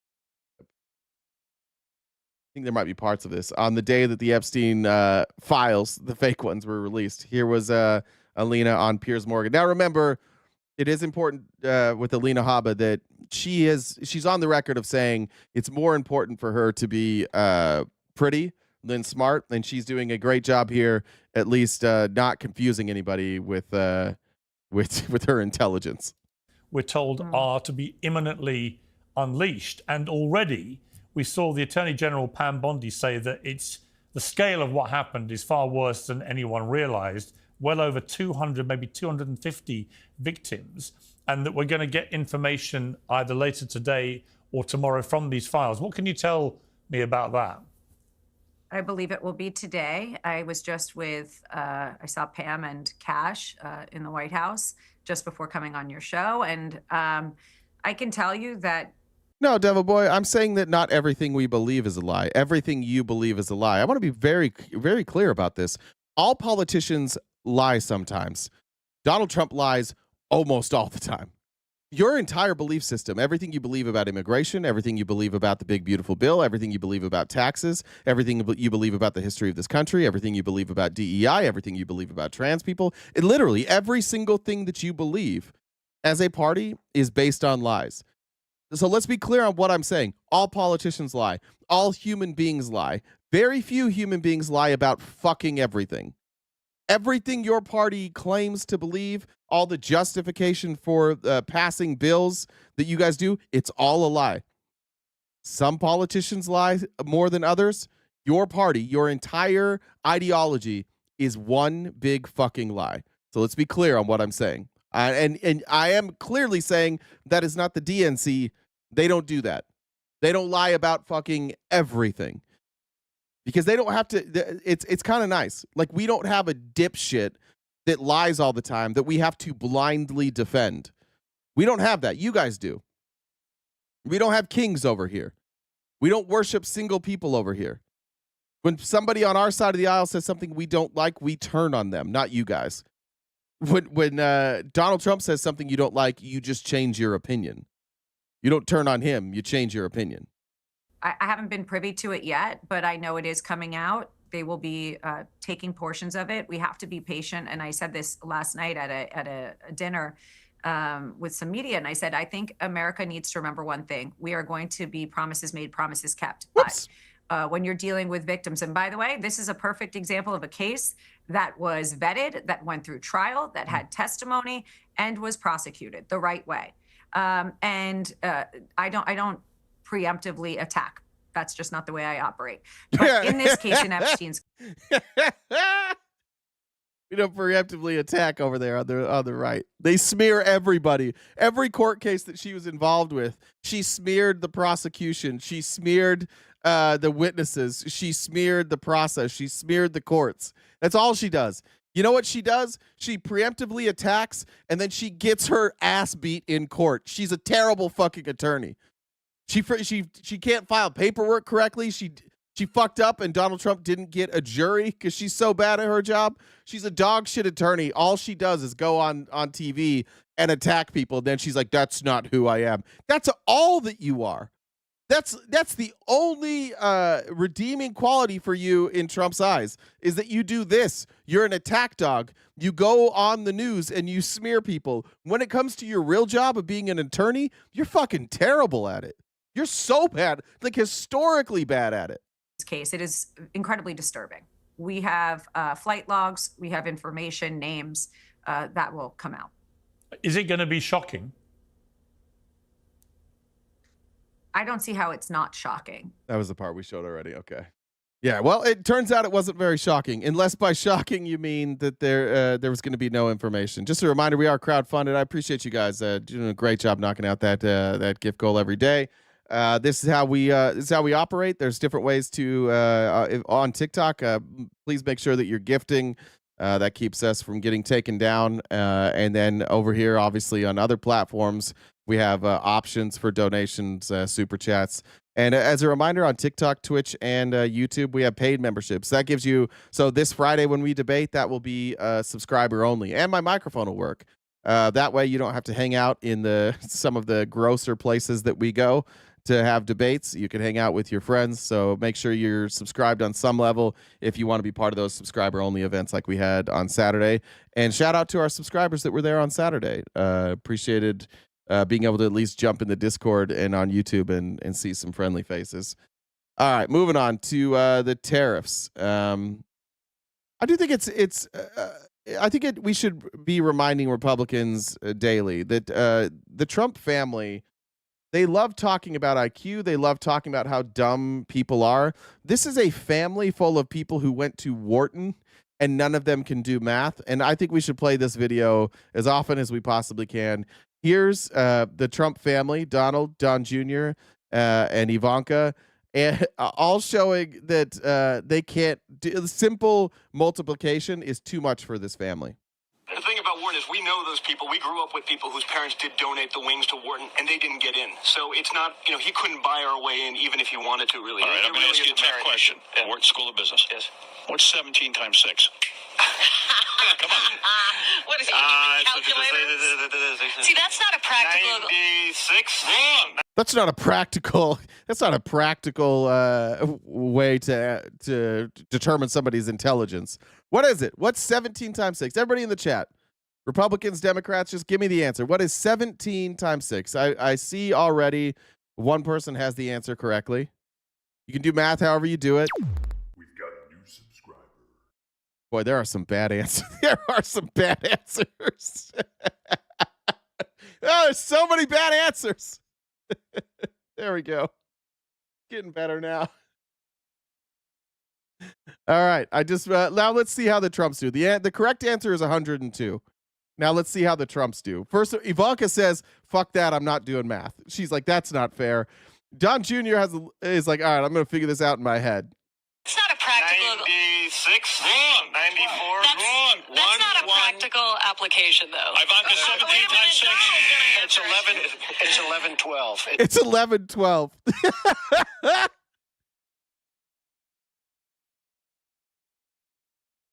Fucking genius businessman over here. It's 1112. First of all, that's not a number. Second of all, you did the math in your head and you did 11 12. Like 1112 is 1112 or 1112. I don't know what he's saying, but it's wrong. Whatever number he's trying to say, he's wrong there. It's 112. Wrong. And then he said, "Oh, I meant it's 112." It's also not 112. 17 times 6. 17 times 6. Anybody know? 92. You can hear Trump still saying it's 112. He is refusing to go down with this ship. He just keeps saying 112 over and over again. 102. 6 times 7, 42. Oh, God. You're right. 112. There's Donald again. He does it again.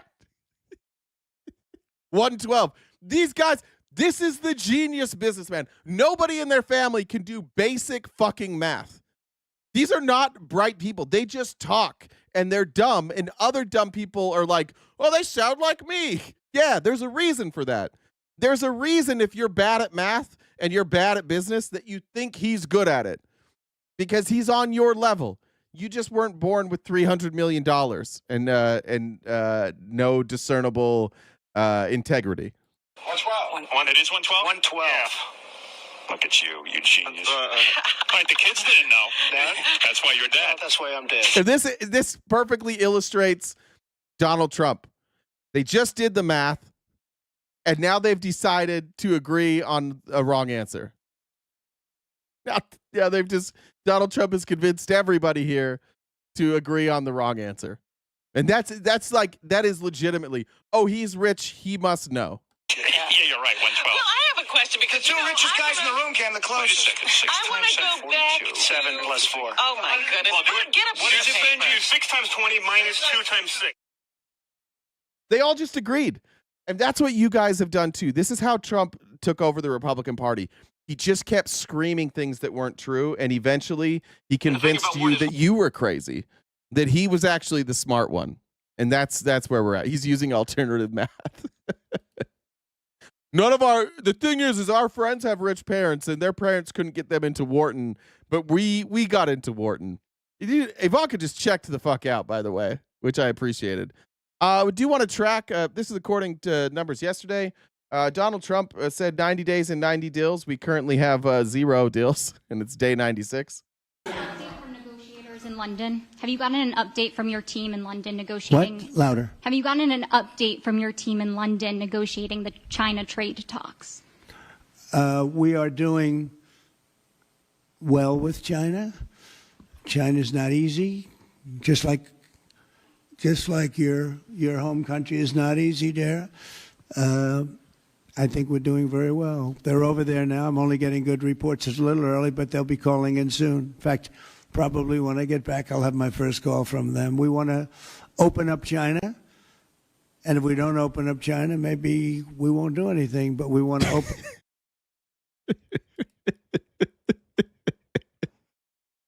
This is why we're not negotiating deals. Because anybody sitting across the table from him is going to go, what the fuck are you saying, man? What are these words that are coming out of your mouth currently? China's tough. Your home country is tough. We're going to do a deal with China. And if we don't do a deal with China, then maybe we won't do a deal with China. Oh, okay. Thank you. Thank you for clearing that up, Wharton School of Business. Open up China. It'll be a great thing for China, a great thing for the rest of the world. To lift export controls when it comes to China? Did you give your negotiators any sort of limitations? We're going to see. Look, China has been ripping off the United States for many years. Nobody charged them 10 cents. No president had the courage. Biden put 100% tariffs on Chinese vehicles. This is what I'm saying. Like, how are we ever supposed to trust somebody who never comes close to the truth? That's not even fucking close to the truth. Most presidents have had tariffs on China. I probably all in my life. I'm guessing that at some point we've had tariffs on China for most of my life. But I know for sure Joe Biden did, because I hated those tariffs. Because I want a BYD. I don't want a fucking Tesla. I want the better version. I don't give a fuck about Tesla. It's a fraudulent company as it is anyways. I want true free market capitalism. I want BYD vehicles here, and we can't have them because Biden slapped 100% tariff on them. But this is why I can't figure you guys out. This is obviously a lie, and he just says it unchecked. And what'll happen is, if somebody's going to go then to Caroline Leavitt and says the president said nobody had ever put tariffs on Chinese goods before, she would have to spin that. She'd be like, "Oh, well, we mean on the level we did." Well, 100% is a pretty high tariff. That's a pretty high tariff, if you ask me. Courage to charge China for whatever reason. They didn't want to do it. I took in hundreds of billions of dollars. It's always a lie. This is what I'm saying. Everything you guys believe is a lie. Everything he says is a lie. Here's Trump in April of 2025, and then you'll see Scott Bessent yesterday on State of the Union. Look at the difference here. Look at Trump telling you this story that we told you at the time. This story isn't true. At the time, Trump said all these countries were begging him to do trade deals, and all the countries were saying, "Yeah, we're not even talking to him."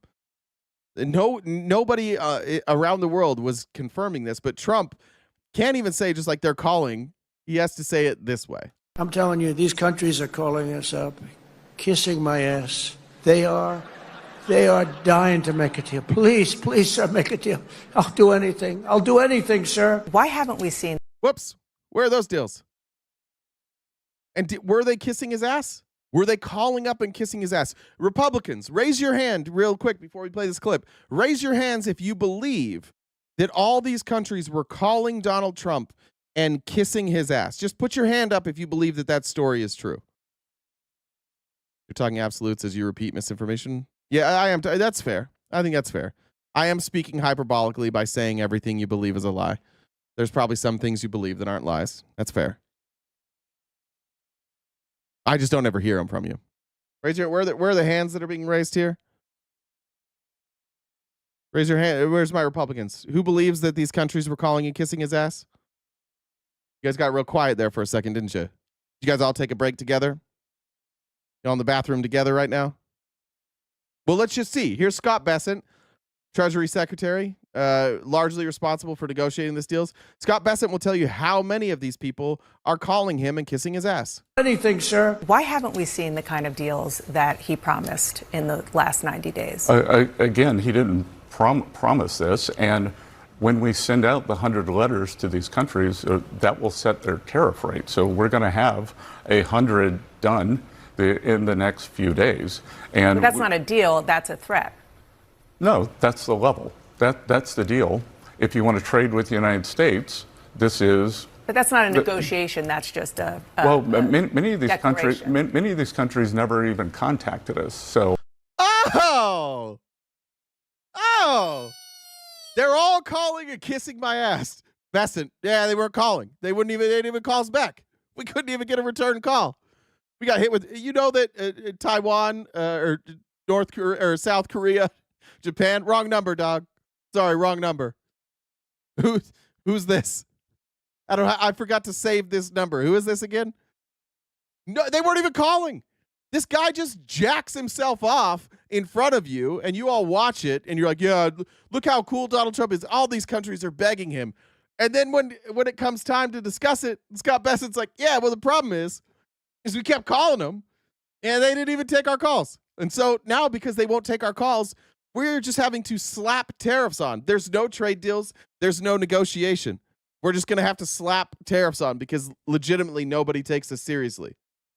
And they don't take Trump seriously because of the taco trades. Trump is always going to back down. He's a terrible negotiator. The art of the deal is some of the worst advice you could possibly take when it comes to negotiation. It's not good. It doesn't work. It only works if you are able to hold a position where you can strong arm that person. You have to have all the leverage in order to win if you negotiate like art of the deal. The problem is that we don't have near the leverage that we say we do anymore. China's expanding, India's expanding, global trade is expanding, and they are all dealing with trade partners who are treating each other fairly. And for all Donald Trump wants to say about these countries treating us unfairly, they're being treated much better by China right now. And that's why China's growing and we're not, especially when it comes to global trade. Here's Peter Navarro. Peter Navarro now is going to float some hypotheticals. And once again, I want to point out, I think Scott Bessent is really smart. I think Scott Bessent is probably the smartest person in this administration. On the flip side, Peter Navarro is not very smart. Peter Navarro is one of the dumbest people in this administration. And if I were them, I would not let Peter Navarro go on CNBC because Peter Navarro doesn't seem to have a grasp on any of this. Here he is now just trying to figure out, I don't understand why manufacturing doesn't just come back to the United States. It seems like it's so easy.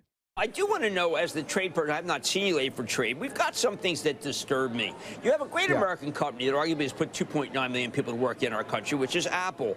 It seems like no matter where Apple goes, Chinese GDP up, and so is the yuan. U.S. GDP down, and so is our dollar. Yeah, that's all we need to know. China's winning right now.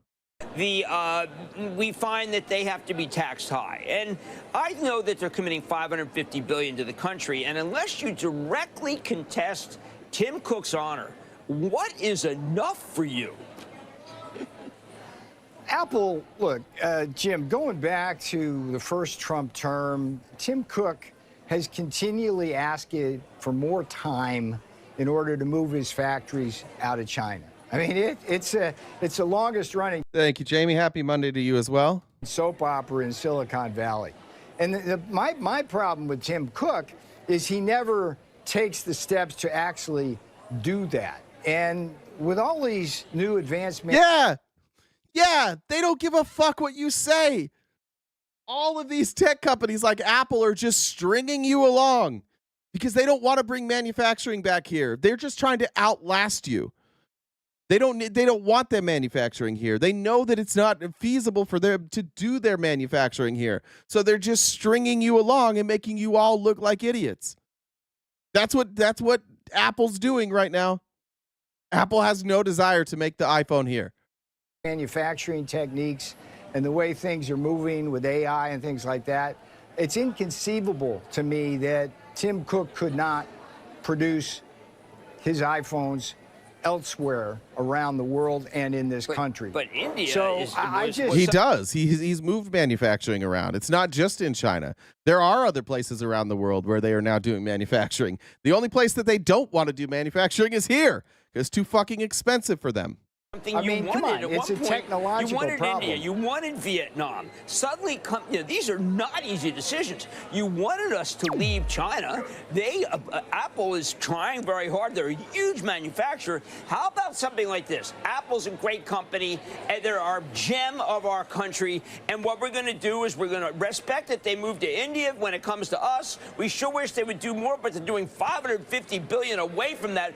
Brandon, I don't have a chance. I didn't have a chance to do this with Biden. Biden wasn't out there telling you in 90 days we're going to have a trade deal. Biden wasn't out slapping tariffs on every country willy-nilly.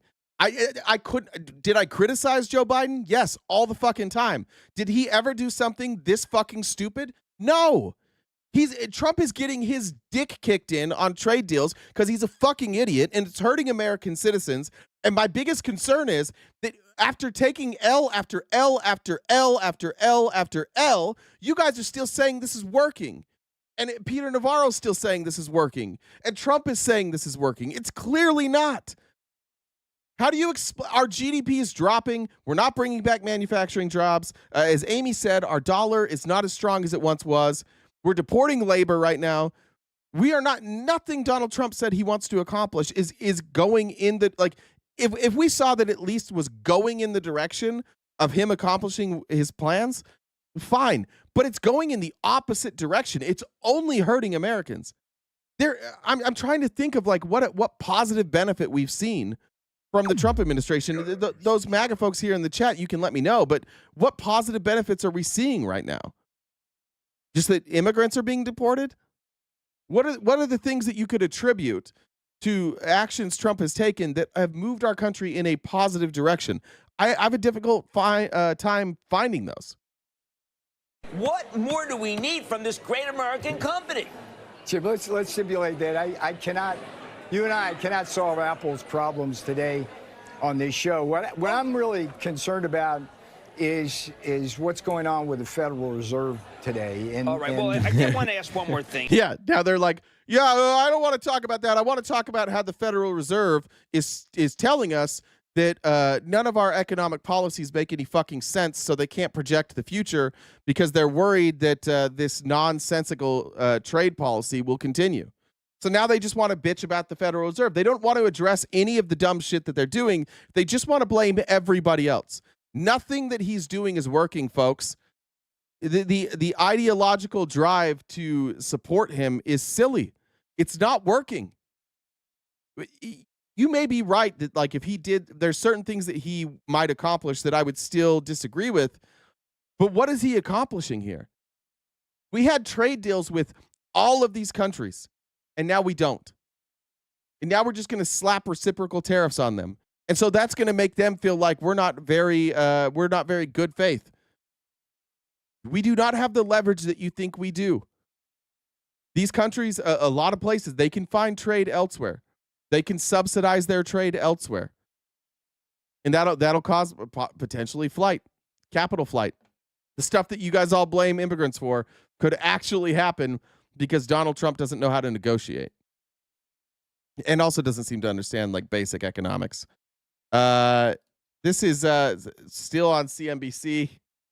They asked Navarro now, you told us that you were 90 days. All these deals would be done in 90 days. Why don't we have deals now? It's 96 days. We have 0 deals. You said all of them in 90 days, and we have 0. That's not even fucking close. I've always wanted to ask you for the last 90 days about your comment on April 7th when you said 90 deals were possible in 90 days. We're almost up. And I just wonder, was your thinking at the time that it really was an aspirational number, or are you kind of disappointed in 2 for now? If we have all the leverage, then why isn't the leverage working? By the way, chat, who said that? Robert? If we have all the leverage, did everybody else just not realize it? If we have all the leverage, why isn't it working? We just have it.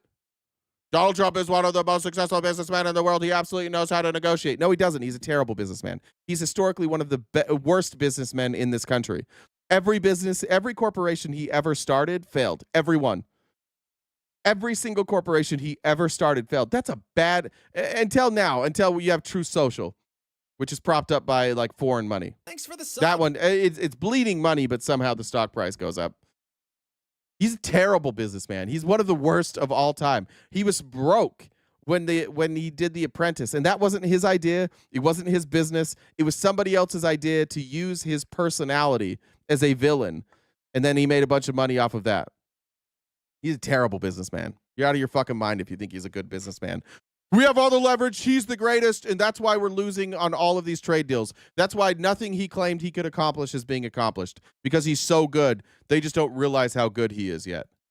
I'm happy with the progress we've had, because every country that we run a major deficit with is fully engaged. I think what we're learning from the negotiations is simply, Carl, how difficult it is for these countries to give up the advantage they have over us.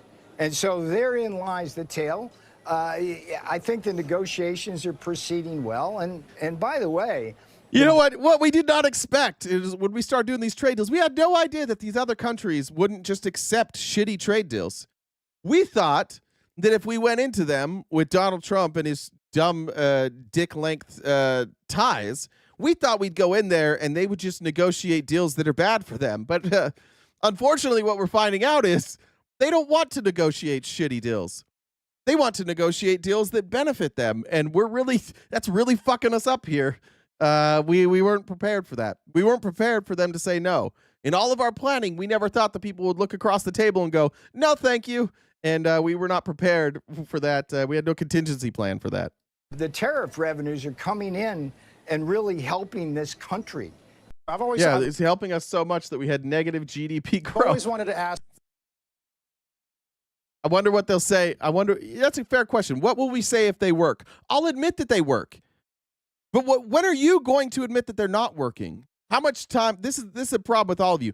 You never admit that anything doesn't work. You'll never admit that Trump was wrong about anything. And then, like, once every 6 months, he's right about something and you show up to brag about it. If the tariffs were working, like if we saw GDP growth, if we saw wage growth, if we saw manufacturing jobs returning to the United States, if we just saw any trade deals at all being closed, we'd be having a different discussion. But they promised us to fix it on day one. Then they promised it would be in 90 days. Now we're past the 90 days, and they're saying just a few more weeks. I'm just, even if they got trade deals done 6 months from now, I would still have questions about why you guys all didn't hold them accountable for that whole time. It seems like your philosophy is wait around until Trump does something good and then only talk about that and never, ever, ever discuss anything that doesn't work. Your lives are not being made better by this Republican Party. They are being made substantially worse, and it's about to get worse with this new dipshit bill that they've passed. For some reason, Lara Trump has a show on TV. I don't know why, but she was. I'm gonna be honest about something that happened to me today. She was interviewing the Ford COO, and I was like, when I saw this headline, I said, "Who is Ford Kumar Galhotra?" I read this as Ford Coup, so and it took me longer than I would have liked to admit to realize that was Ford COO. And I want you to listen to this. Like, what would you ask Trump to do that would allow you to create more jobs? This is an auto manufacturer, and being asked a very fair question. If you could get one wish granted from this administration, what would it be? If there was one thing that you would ask President Trump, maybe Congress, to do right now that would allow you maybe to create even more jobs than Ford already does, what's one thing they could do? Maybe I'll ask for two. Okay. Okay. One would be the parts tariffs, as I said, because we can't make all the parts here. And if drop your fucking tariffs. That's the first thing I'd ask. Drop your dumbass tariffs, because they're making our job a lot harder, and they're making American autos more expensive. Tariffs are high on the parts, including steel and aluminum. That actually hurts our economy. So that would be one thing. The other thing would be one national standard for fuel economy, greenhouse gases. The administration is already working towards it. We're working with the EPA and other agencies to get that done. That would be great, because it's very complex for us not to have one standard nationally. In the end, we're one country. We should have one national standard. What is your message? That does take away from state. That's going to be a tricky one to get, because states are allowed to set their own standards. I don't think he's going to get that. If you've ever lived in multiple states, you know that there's different emission standards for every state, and that I understand that would be frustrating. But the first thing he said is drop your fucking tariffs. They're just making things more expensive. They're making it harder for us to sell our cars at an affordable price. Drop the fucking tariffs. Our business leaders are all. I mean, everybody. The tariffs didn't work. They were never going to work. We tried to tell you they weren't going to work. We tried to tell you Donald Trump didn't know what a tariff was, or even who pays the tariffs. He's still out there saying that other countries pay our tariffs, which is crazy. I think it's remarkable that we have to say that every day. And every time I debate a Republican, we have to have this same conversation. Why doesn't Donald Trump know what a tariff is? He does. Then why does he claim that other countries pay it? They do. How do they pay it? Well, they pay it because the consumer pays it. We pay tariffs. The hundreds of billions of dollars that Trump says he has got from foreign countries with tariffs is not from foreign countries. It's our money. It's American citizens who paid that money. He taxed American citizens to pay for these tariffs, which largely goes on the back of the middle class, and then he cut taxes for billionaires while then cutting money for poor people. I don't know. I don't understand how we're at this place, like where one side of the aisle just isn't doing math. We're just not going to do math. We're not gonna look at numbers. We're just going to patiently wait for this thing to work out, even though it's not working out. I'm curious what policies or politician you promote. Well, stick around. You can listen. I'm a big fan of universal health care. I think that's the number one thing we could do to overnight make our country a better place. So I like Bernie Sanders. I like AOC. I think that those are people who have actual real solutions that I can look at the data. I can look at the math. I can look at other countries who do it. I can see real world examples of where this works. And I can see a path that we could use to implement that in our country. And I think that it would save us money, and it would lift the middle class and the poorest among us. So I like solutions that where the benefits don't go overwhelmingly to the rich. I think that's silly. 50. Okay, we're going to talk about voting. Let's see how those Latino votes go this next time around. By the way, I'm going to guess that those Latino votes don't go heavily for Trump this next time around. Here's Scott Bessent now on Fox News with I think it's Shannon Bream. I think this is. Interestingly enough, you just brought up votes. 57% of Americans now not on board with these tariffs because they're seeing the results of the tariffs. Weeks. Okay, so let's talk about some analyses on these tariffs. From the AP, they say this: a JP Morgan Chase Institute analysis finds a critical group of U.S. employers would face a direct cost of $82.3 billion from President Donald Trump's current tariff plans. They go on to say the investment bank Goldman Sachs said in a report expects companies to pass 60% of their tariff costs onto consumers. Our most recent poll shows that 57% of Americans do think the tariffs are going to hurt the U.S. economy. So some of the experts... Look at that. 28% say help. 14% make no difference. Whoops. This isn't about polling. By the way, you don't trust the poll. You trust the experts. They just cited the experts, and you dipshits went right to the polls. So some of the experts, everyday Americans, they have real concerns about how this is going to cost them. What's your message to them? Well, I think there's a lot of misinformation out there. I think TDS, Trump derangement syndrome, has turned into tariff derangement syndrome. As soon as you call them the Trump tariffs, 90% of Democrats hate them. And I'm going to have to disagree with Goldman Sachs and JP Morgan. The empirical data shows that we have seen no inflation thus far, and we'll see over the... No, it doesn't. That's a lie. I don't know what happened to Scott Bessent. I don't know if they've got dirt on Scott Bessent. I don't know why he lies. Every economist in the world agrees with this. Every economist agrees. And we have seen inflation when it comes to goods that had tariffs placed on them.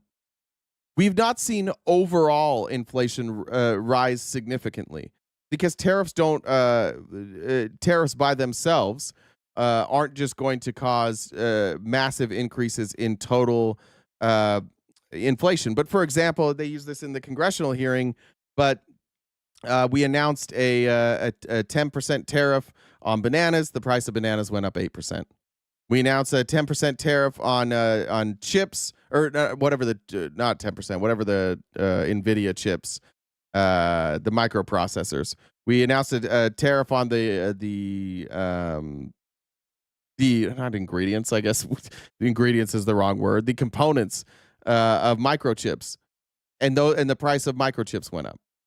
We see in auto manufacturing. We just saw the COO of Ford say we have to raise our prices because of these tariffs. So he's doing kind of a little shifty thing right now where he's like, look, our overall inflation has remained steady.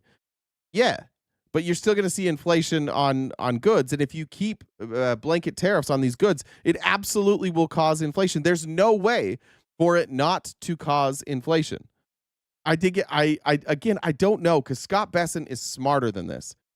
And to see somebody that is this intelligent have all of his colleagues turn against him, have all of his colleagues using math say this isn't going to work, and have Scott Bessent left, and now he's just left with one argument, which is it's Trump derangement syndrome, is honestly a little bit sad.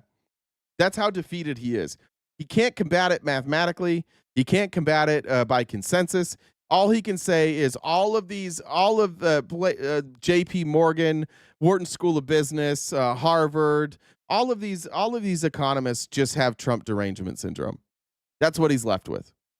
He has no argument for anything else. Just if you don't trust us, then you don't like Trump. The coming months. And Shannon, there's a big difference in inflation and a one-time price adjustment also. Inflation is a generalized monetary phenomenon. We're not going to see that. And thus far, we haven't even seen the one-time price adjustments. Yes, we have. That's a fucking lie. We absolutely have seen one-time price adjustments. I don't know why he gets away with this. Oh, I remember, because he's with Shannon Bream on Fox News, and they're not going to push back. We haven't seen price increases due to tariffs. Which let's just look this up. I probably should have done this before. Which goods have we seen have risen in price due to tariffs? Let's pull this up.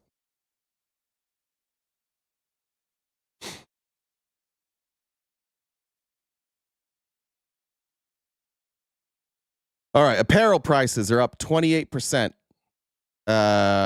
Shoes and leather up by 33%. And these are the one-time increases that he just said. Remember, he said we haven't even seen the one-time increases. So apparel went up 28% in the short run, and then it stabilized at 15%. So it peaked, and then it stabilized at 15%. Shoes and leather goods peaked to 33% and is now 18% higher. Smartphones increased by 31%. Monitors up by 32%. Laptops and tablets up 34%. Motor vehicles prices up 13.6%. This is all this year. Appliances, I don't have a percentage on that. Seafood up 85%. Fresh produce up 4.3%. What else did I miss? Nuts. These nuts. Largest increases among food between 30 and 80%. Wine and beer spirits, especially from foreign, like a Canadian whiskey for a while. You may have Russian vodka. I don't know if we're still taking Russian vodka. The average household faces a short-run income loss of $2,000 to $3,800 in 2025 due to higher prices from tariffs. Lower-income households annual losses of $1,100 to $1,700. He's just lying. You guys can Google this stuff too.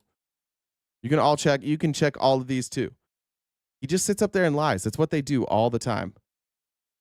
We're seeing the business model for many of our trading partners, especially in Southeast Asia, is to produce, and the manufacturers in those countries are taking the price increases into, or the tariffs into their margins. So let's. Who said that? You said food prices are down? Let's look. Let's just check this. So since, let's say, our food prices down. When did Trump take office? Let's just say since January of 2025. Let's just take a look here. I don't use Google. I go straight to statistics models. How do you know which models to go to? Food prices in the United States increased nearly 3% over the 12 months ending in May of 2025. The food at home index rose 2.2% year over year. That's from May to May. The food away from home, which is restaurants and food service, increased 3.8%. From April to May, food prices rose 0.3%. And from April to May, that's the same stat there. You've seen a decrease in a few things. Fresh vegetable prices are down since May of last year. Eggs and beef, we saw sharp increases in early 2025. And those prices are still generally up compared to last year. All food is up 2.9 year over year.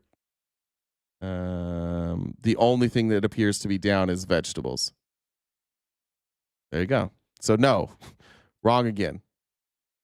Again, I don't know why you just say things without looking them up. Just look them up. Just see if what you're saying is true or not. You don't have to come in here and just repeat shit that you heard.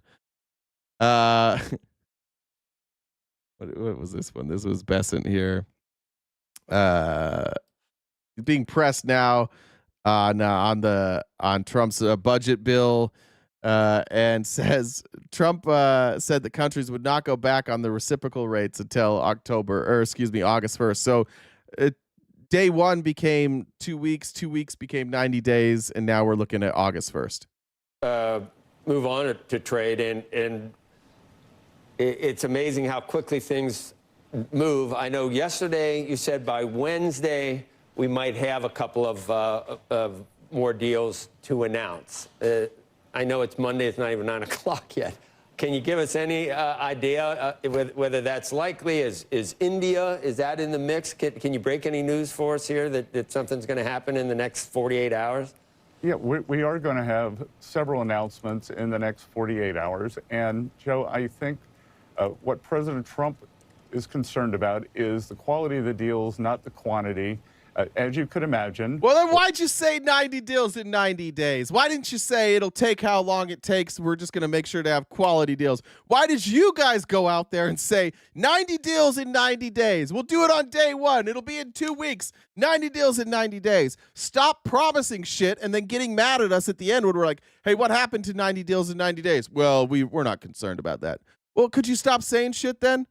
Are we ever allowed to hold you guys accountable for anything that you say? As he started herding the cats and trying to get everyone across the finish line, when he said that there's a chance that countries could boomerang back to their April 2nd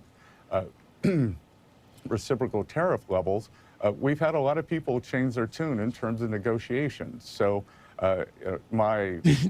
Great news, guys.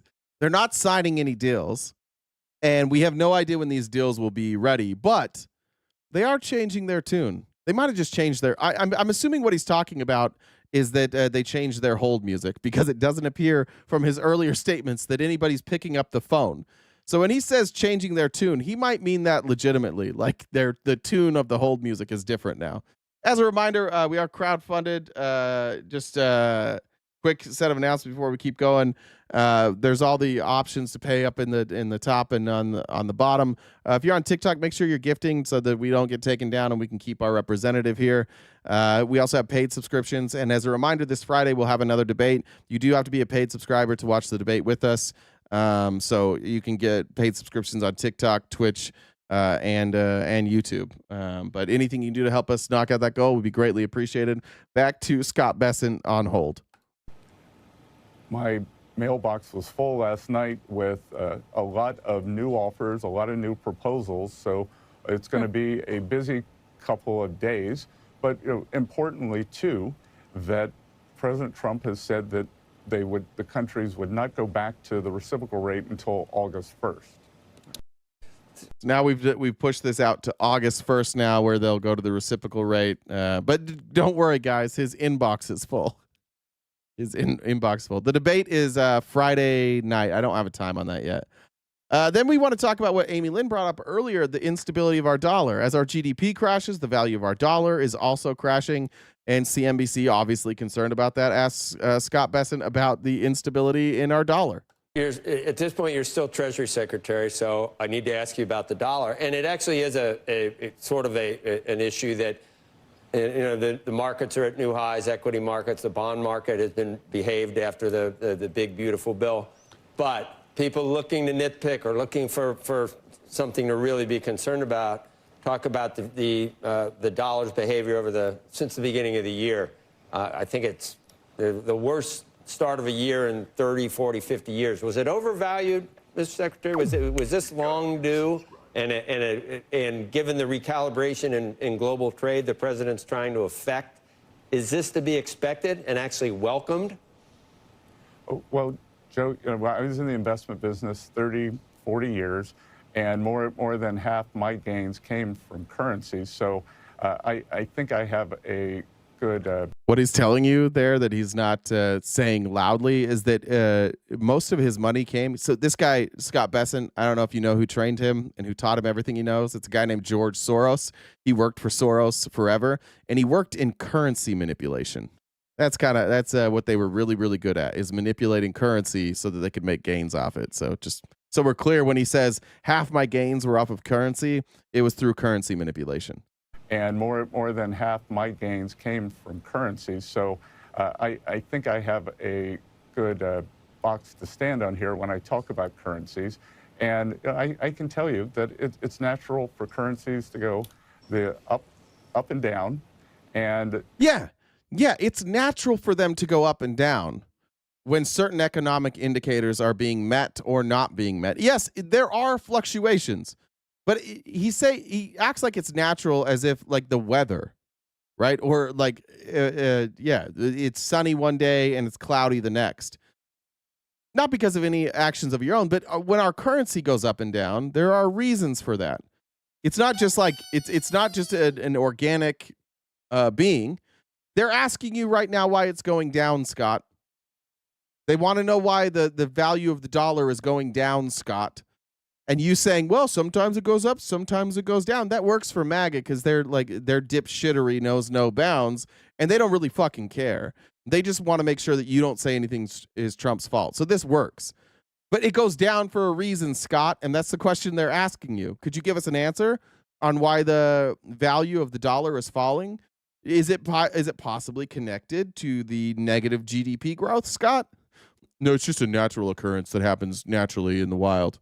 You know, what we've seen is not out of the ordinary, maybe the speed with which it happened, but you know, again, these days things seem to happen much faster.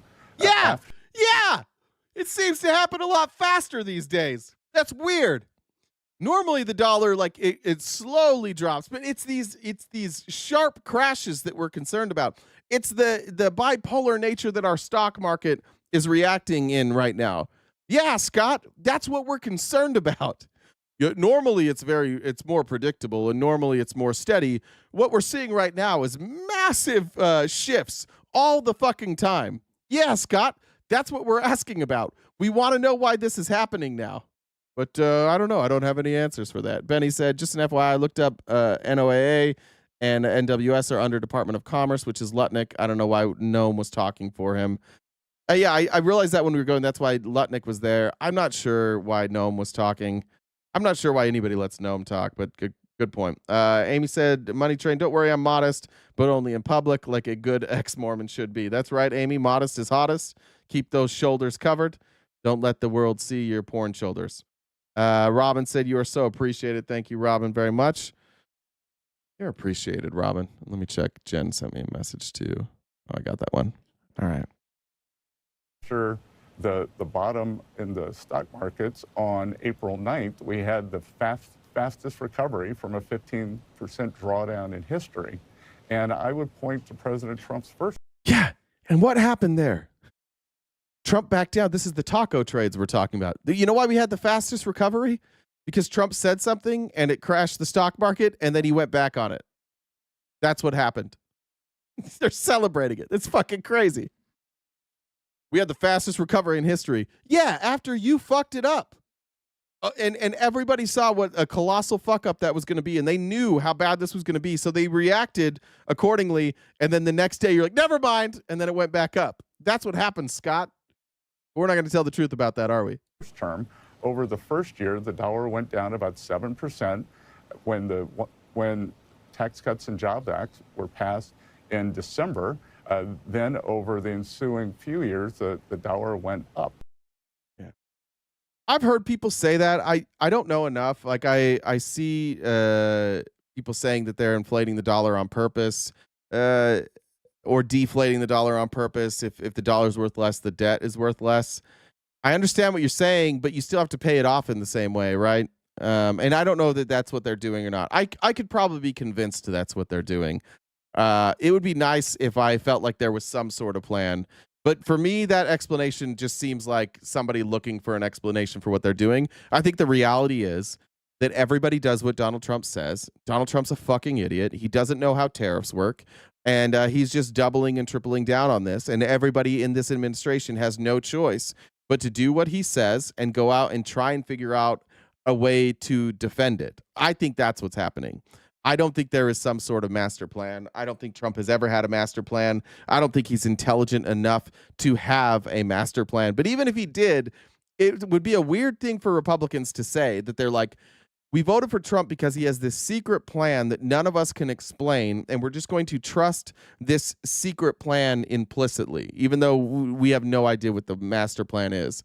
The 4D chess claims from Trump people have always rung as very untrue to me. I don't think he's capable of 4D chess. I don't think he has real economic plans. He has a very tenuous grasp on economics as it is. Like if I'm smarter than you when it comes to economics, like you're far from an expert. And Donald Trump still can't figure out what the fuck a tariff is. So it's hard for me to believe that he has some grand plan. Unless you're saying like Scott Bessent and George Soros are manipulating him, maybe, I guess. Thank you, Tim, for joining the Dollar Train. And just a reminder to everybody, we could there's plenty of people here. We can knock out that Dollar Train in a hurry, and then you could not have to hear me talk about that anymore. Let's get to one, Elon Musk, and two, the big beautiful bill. This weekend, Elon Musk decided he was going to announce that he's starting a new third party.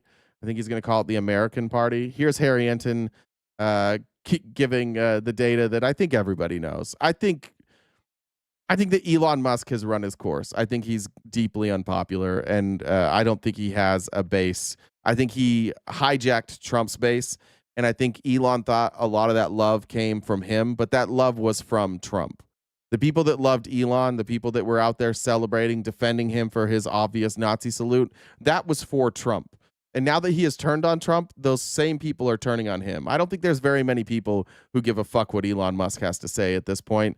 I think that him starting a third group, I don't even know that he can gain enough traction in this third group or third party to even really hurt Republicans that bad.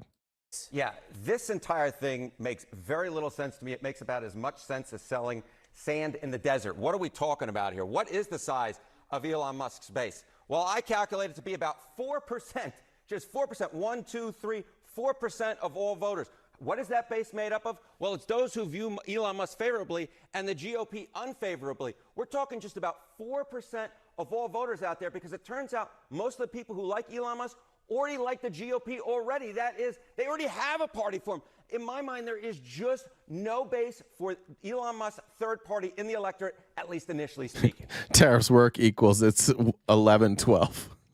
Thanks, Red City Liberal.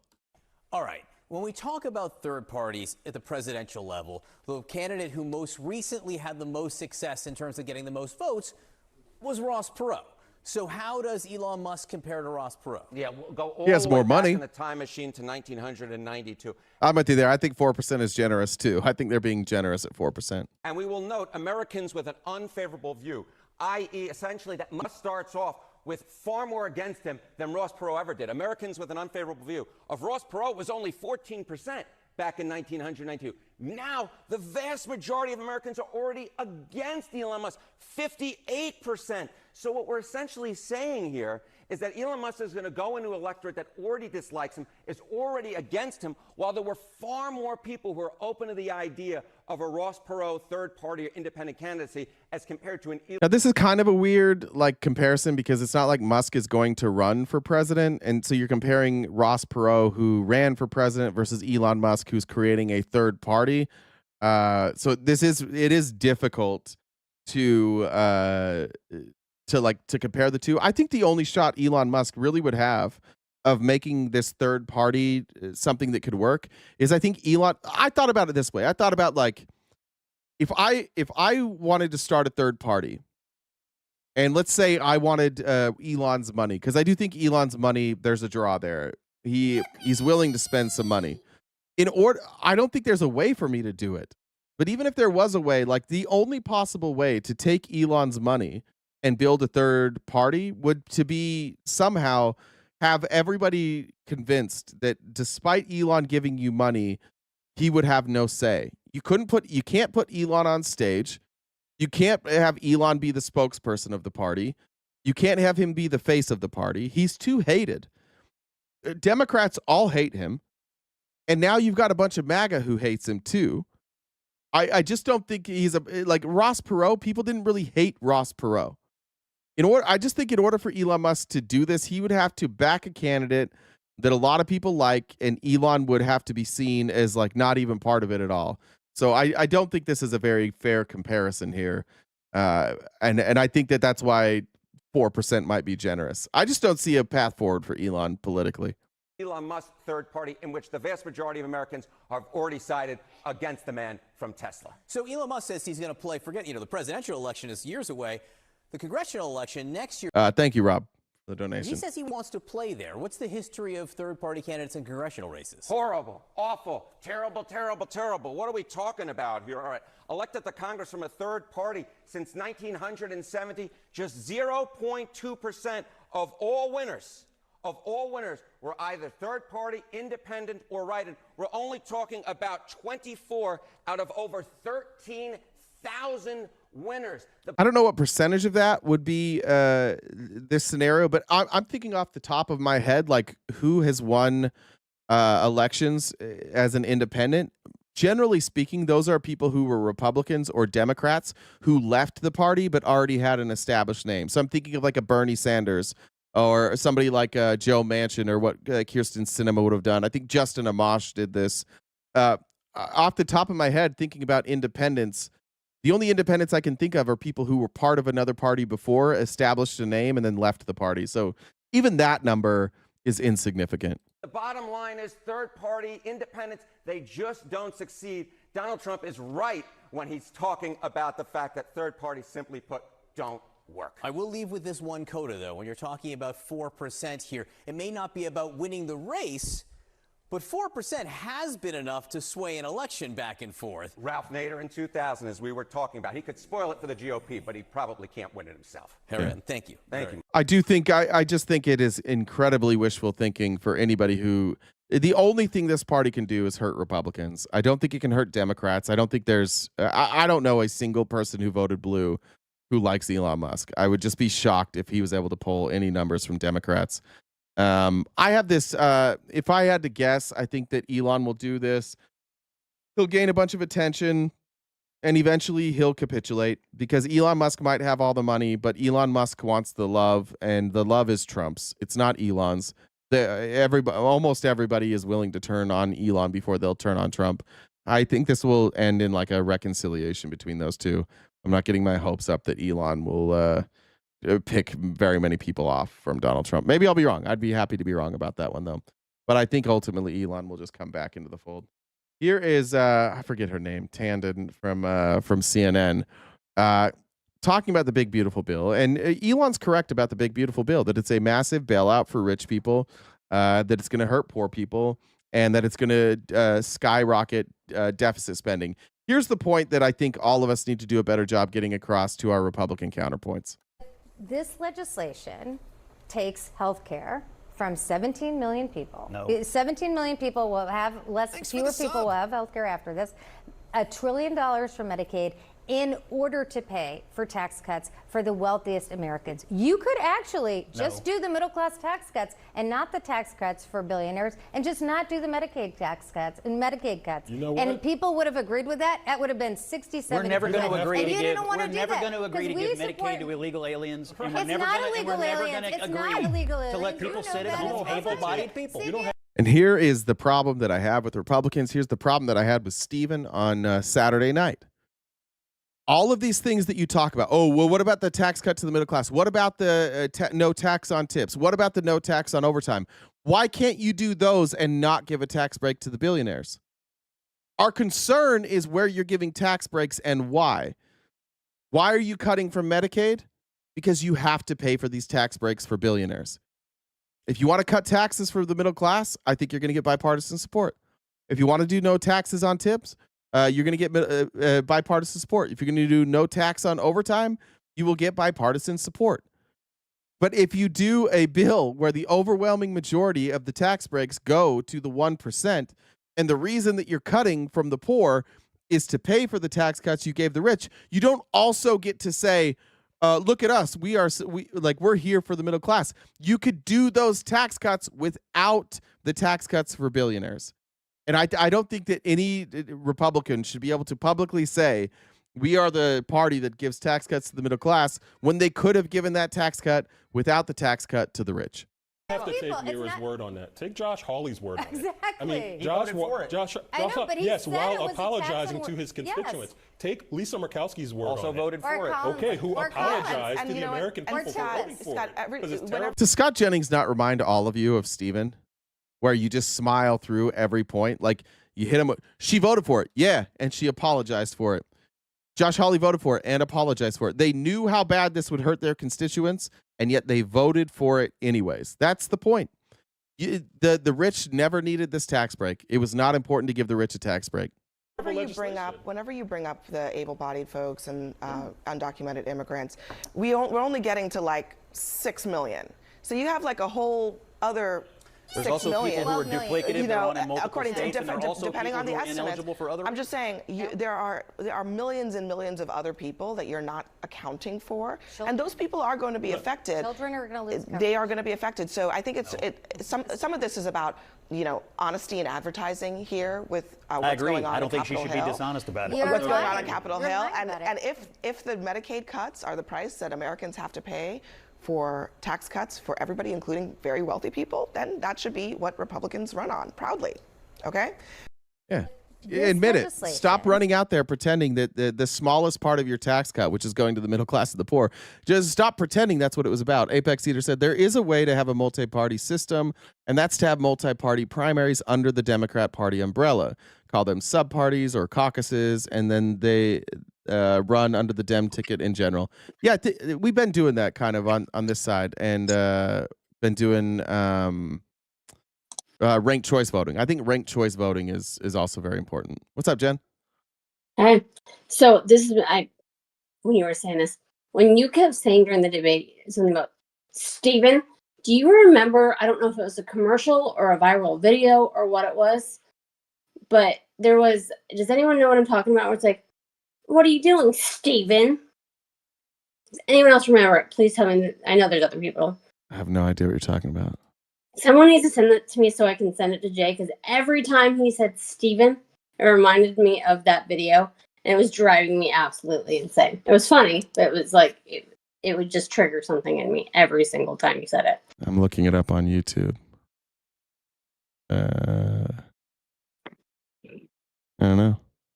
Does someone have it so you can send it to me, and I'll send it to him? But it was just every time he said that.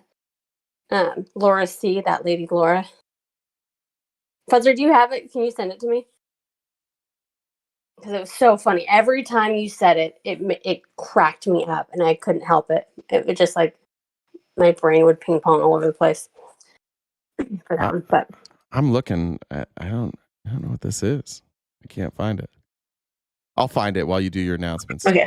Well, anyways, so like Jay's mentioned, a few different times, we've got about an hour left of the show. So we get it. If you're just hanging out and you're broke, that's okay. But if you're lurking and loaded, come on, Bezos, fork it over. We've just got a little time left to knock out that gift goal. We would greatly appreciate your generosity for us libs. I'm sure on YouTube people are saying that we should get a real job, all that kind of stuff. But yeah, so Venmo, Cash App, PayPal, Super Chats, all of that go towards knocking out that gift goal. If you haven't subscribed to us already, you can do it on wherever you're watching. On Twitch, you can use an Amazon Prime sub. Remember, if you've used it before, you'll have to subscribe each month because it doesn't automatically renew. On YouTube, there are free subscriptions, but there is 4 different memberships if you want to help us support us that way. If you disagree with RTB, you can actually come on and talk to Jay in real time. And how you do that is if you look at the Venmo username, you can DM me on Discord, and I can add you and bring you on talk in real time. You don't have to cry in the comments. Also, check out our link tree. We are on most social media platforms. We've got merch. Jay's on Cameo, and we upload all of these episodes to Spotify also. So there's all of that.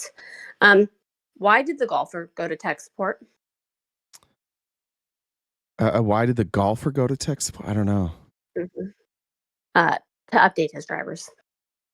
No, that's terrible. You only have one driver. Let me help you with that. You don't update your drivers because you only have one. So you have to be just driver. You want to make that? I don't care. It's still funny. I don't care. It's still funny. It's all right. It was all right. I think Fuzzard found the joke. Let's send it. Yeah. Let's see.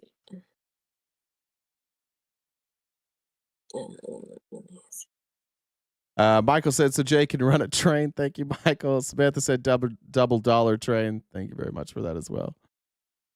I'm gonna put it in our chat. I haven't watched it, but everybody was saying, oh, okay. I'm just trusting Fuzzard. That's dangerous. It's probably a problem. That's really fucking dangerous. Are you gonna drop it in the Discord chat? Just send it to you. Yeah, just send it to you. Thanks for the super chat, Howard. Appreciate you.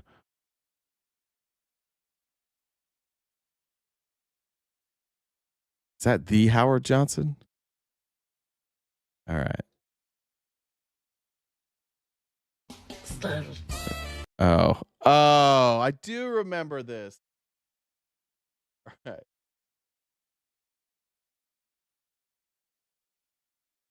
You can't spell virus without you and I.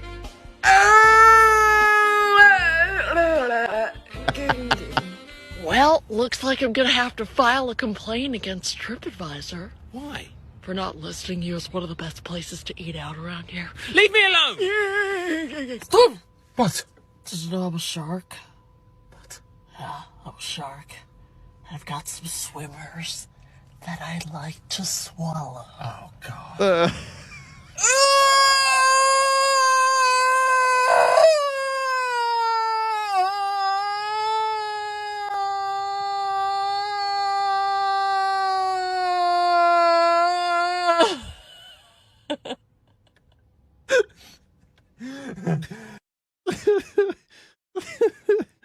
I do remember her calling out for Steven. Okay. All right. Thank you. Over my face. I wasn't ready for that. All right. Please remember that the best ads this upcoming midterms will just be Republicans speaking. We do not need to make our own ads. We just need to take people like Ron Johnson, put them on camera, and then at the end of this, you can say, like, this advertisement paid for by the Democratic National Party. We are projecting deficits for the next 10 years of a minimum of $2.2 trillion. And I would argue that is a rosy scenario. And particularly when you take a look at what they've done with the One Big Beautiful Bill, they're not seriously reducing spending to what I've been calling for as a pre-pandemic level. I just want to put this in perspective. President Obama, over the course of his 8 years, his average deficit was $910 billion. CBO is projecting, and again, a rosy scenario, that we'll be averaging $2.2 trillion over the next 10 years. So we'll take our debt from $37 trillion up to $59 trillion. And if we extend the current tax law, take away $4 trillion in revenue, roughly, that add another $4 trillion. The spending cuts they're talking about, they're paltry.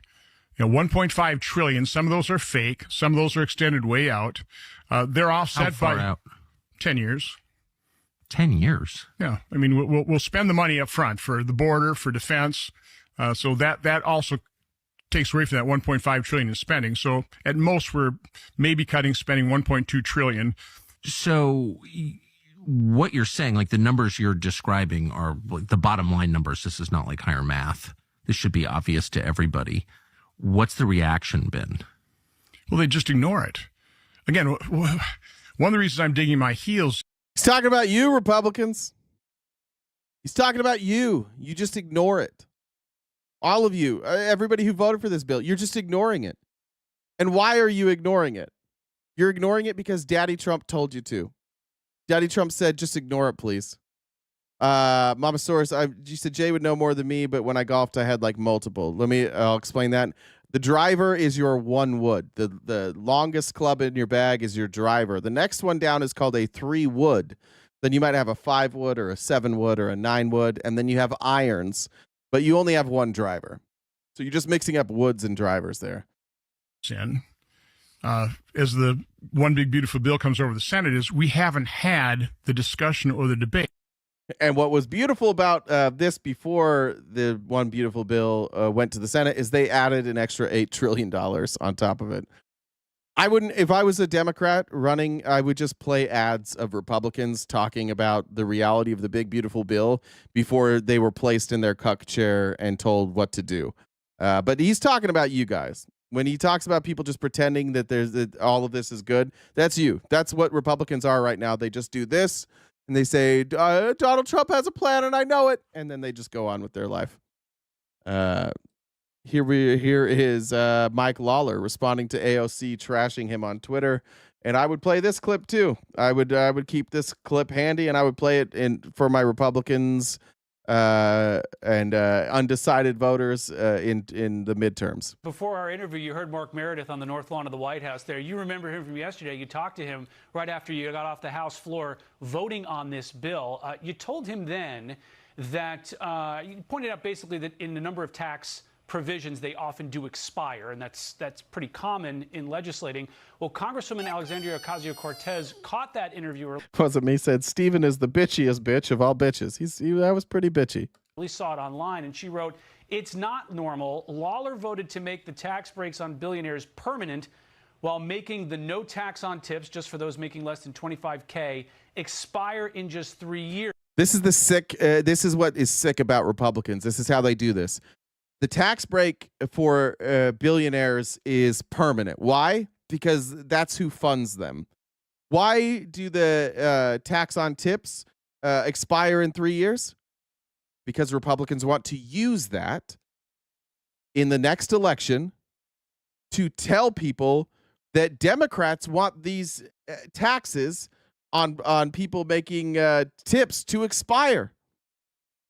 And so they're going to use that as a way to say, vote for us. We're taking care of you. They could make those permanent, but they don't make them permanent because they don't give a fuck about those. These are for elections. This no tax on tips, this is an election trick. This is a way to continue to lie to the Republican constituents and say that you're doing something for them when you're not. That's the only reason this exists. And that's why it expires in an election year. They do this all the fucking time. But the ones that they're serious about, the ones that they know, because they honestly, if they lose the election and they lose that, who the fuck cares? But the billionaires who paid them to write this bill said, you better fucking make these tax cuts permanent for us. We're paying a lot of money for these permanent tax cuts. Isn't that interesting? Isn't that interesting how the billionaire tax cuts are permanent, but your tax cuts aren't? Isn't that interesting? He's also kicking tipped employees off Medicaid, ACA, that's Obamacare, and clawing back their SNAP. So is she wrong about this bill? Yeah, she's entirely wrong. Look, the standard deduction. Let's see. Just real quick, what is she wrong about here? She said that they'll make the tax breaks for billionaires permanent and the no tax on tips not permanent. So he's kicking tipped employees off Medicaid, ACA, and clawing back their SNAP, which is true. People who don't qualify for Medicaid, ACA, or SNAP because of new provisions, they could be removed. So let's just see how he proves that she's lying here, because he said she's lying. So is she wrong about this bill? Or she's wrong. Real quick, Dawit said, my wife may unalive me for this donation, but keep up the good fight. Arizona trapped in Texas. I hope you make it. Thank you. Yeah, she's entirely wrong. Look, the standard deduction, for instance, which was doubled under the Tax Cuts and Jobs Act, is made permanent. This is a huge tax cut for middle class and lower income families all across this country. Obviously, within this bill, no tax on tips, no tax on overtime, no a senior deduction, a child tax credit expansion.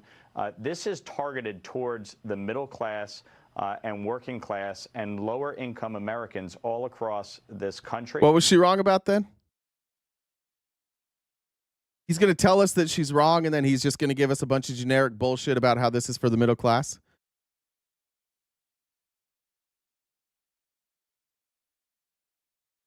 If a tax on tips is temporary, why doesn't a Democrat make it permanent? We're not empowered, dipshit. We tried. Democrats tried to run on no taxes on tips. Bernie Sanders introduced that legislation. Guess who voted against it, Corn Pop? You guys did.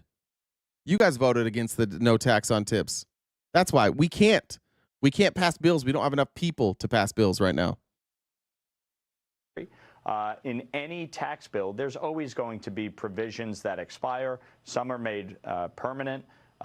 Some of the corporate tax rates, for instance, were made permanent in the last bill. Other provisions expired at the end. Yeah, you guys did this before. You could. That's the cool thing about Republicans. You can play the same trick on them over and over and over again because they're fucking morons. They don't know anything. It's all vibes. It's all rhetoric. So you can play the same trick on these motherfuckers every time. Just keep telling them. Just this is for you. It's for the middle class. Okay. and then make the tax cuts permanent for the rich, and for the middle class, those tax cuts are going to expire. But it's for you. Okay. Yeah, that's fine. We just do whatever you say anyways. We don't really look up any of this stuff. So that's okay. The end of this year. That is always a give and take when you are negotiating a tax bill. But the big winners in this bill are low income and middle income working class Americans. And that is why we fought to get this across the finish line. All right, so let's talk about it. What are the tax cuts? What are the tax cuts for the lowest earners in this country? What are they for the middle class? Just go look this up. Who's going to save the most money? Who gets the biggest tax cut? It's the 0.1%. Who gets the second biggest tax cut? The 1%. Then who? Then the 10%. That's just a fucking lie. I don't know why they're able to get away with this, other than you guys are just apparently fucking lazy. Apparently incredibly fucking lazy. Because if you're getting a tax cut, this is a reconciliation bill. Did they change your tax percentage?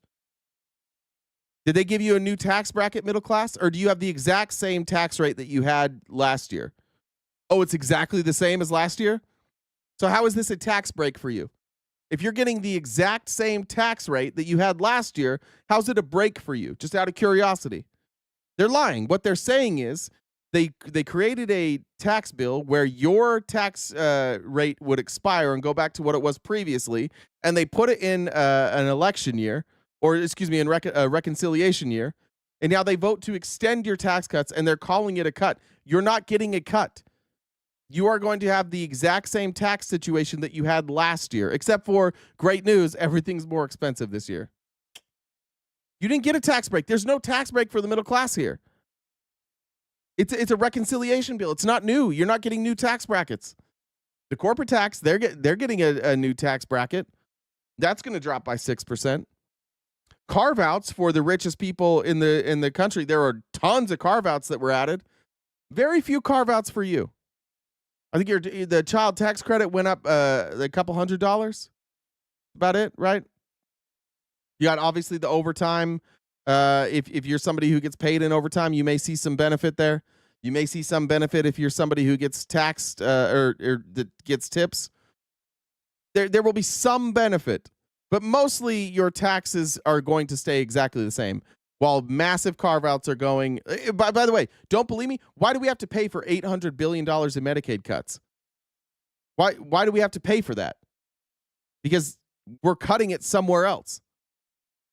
Right? We're cutting revenue somewhere else. So now we have to cut expenditures. Why is that number 800 billion? Because we already figured out how much we were going to cut out of revenue, how much less revenue we were going to bring in. So we have to offset that by cuts to spending. So naturally, rather than not give those cuts to rich people, we'll just take it from the poor people. It's no big deal. Before our interview, you heard Mark Meredith on the North Lawn of the White House there. You remember that one? I read that one.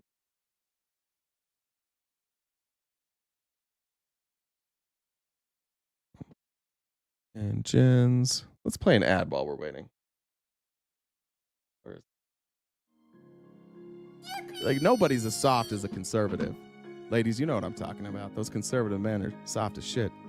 That's why every time you go to a conservative podcast, it's like, and now to our sponsor, Blue Chew. Your dick can work again. You don't have to scream at women when your dick doesn't work. This'll fix it. That'll fix it. Court says W Court in the chat. Court, always W Court in the chat.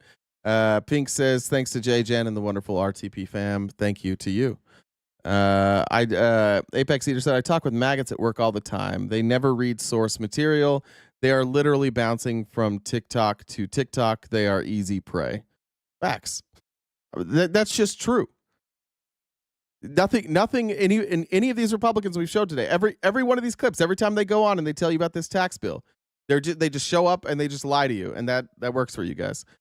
Here is James Langford, who was interviewed on CBS, admitting what we all knew and what Stephen didn't want to discuss again on our debate on Saturday, is that there was a border bill, and all the complaining that you guys have done about these asylum seekers and how the border was wide open. James Langford, this man here, closest to the camera, wrote a border bill that would have shut down the border. And I think for like 6 to 8 months, based on the numbers that we have now, we now know that it would have been shut down for like 6 to 8 months, completely closed. Here is Langford saying what we all know, but Republicans won't address, is that you guys could have had border security. You didn't want it. You were more interested in Trump winning than securing the border. Looking back on the compromise you forged on immigration, do you think we'd be better off if that had happened? Or are we better off now that it didn't happen and we just have a different president? No, we do have a different president that's using the same law that's been there for decades and actually enforcing it, and we're seeing very different outcomes. Thinking about the bill that passed, it should have passed. It would have fixed a lot of the loopholes that are in the law, and it would have been easier to be able to do enforcement now. Because one of the challenges that we have is our asylum laws do include a lot of loopholes in them that cartels have exploited for years. They've become experts in exploiting our law because it's billions of dollars of income to them when they can find those loopholes and gaps. I heard a commentator just last week saying the courts are challenging these different ways that President Trump is enforcing the law. Somebody needs to bring up a bill. True story. Somebody needs to bring up a bill to be able to close some of these loopholes. And it was a conservative commentator that was saying it, and I laughed and I thought, I know somebody that's brought one of them. I know a guy. Yeah, I know a guy, and I know a bill that could do that. Now, was the bill everything that I wanted? No, I'm negotiating with the Democrat White House at the time to be able to get it done. But many of the areas that we need to close the loopholes were in that bill. And some form of that we will eventually get done. And if I... This is and here's the typical Republican response. Oh, that bill was never going to pass. Why? Why was the bill never going to pass? Who said that? Let's see if they can come up with an answer. Who was that? Richard Cardwell. Why was the bill never going to pass, Richard? Now, the answer that they told you is because it allowed a certain amount of people, 5,000 people, to cross the border every day. But there was also a provision in there that said if we had more than 5,000 people crossing the border a day, which is what it actually was, that if we had a rolling average of over 5,000 a day, that we would shut down the border, that it would completely shut down. And at the time, we had about 8,000 people showing up at our border every day. So this would have shut down the border immediately. So that's not the reason. Why is the reason? Why did this bill? So this bill was negotiated in the Senate. The Senate agreed that they would vote on this bill. It was bipartisan, Republicans and Democrats. It had everything that you guys have asked for in that bill. And Republicans wouldn't even vote for it. They wouldn't even bring it to the floor to vote for it. Why?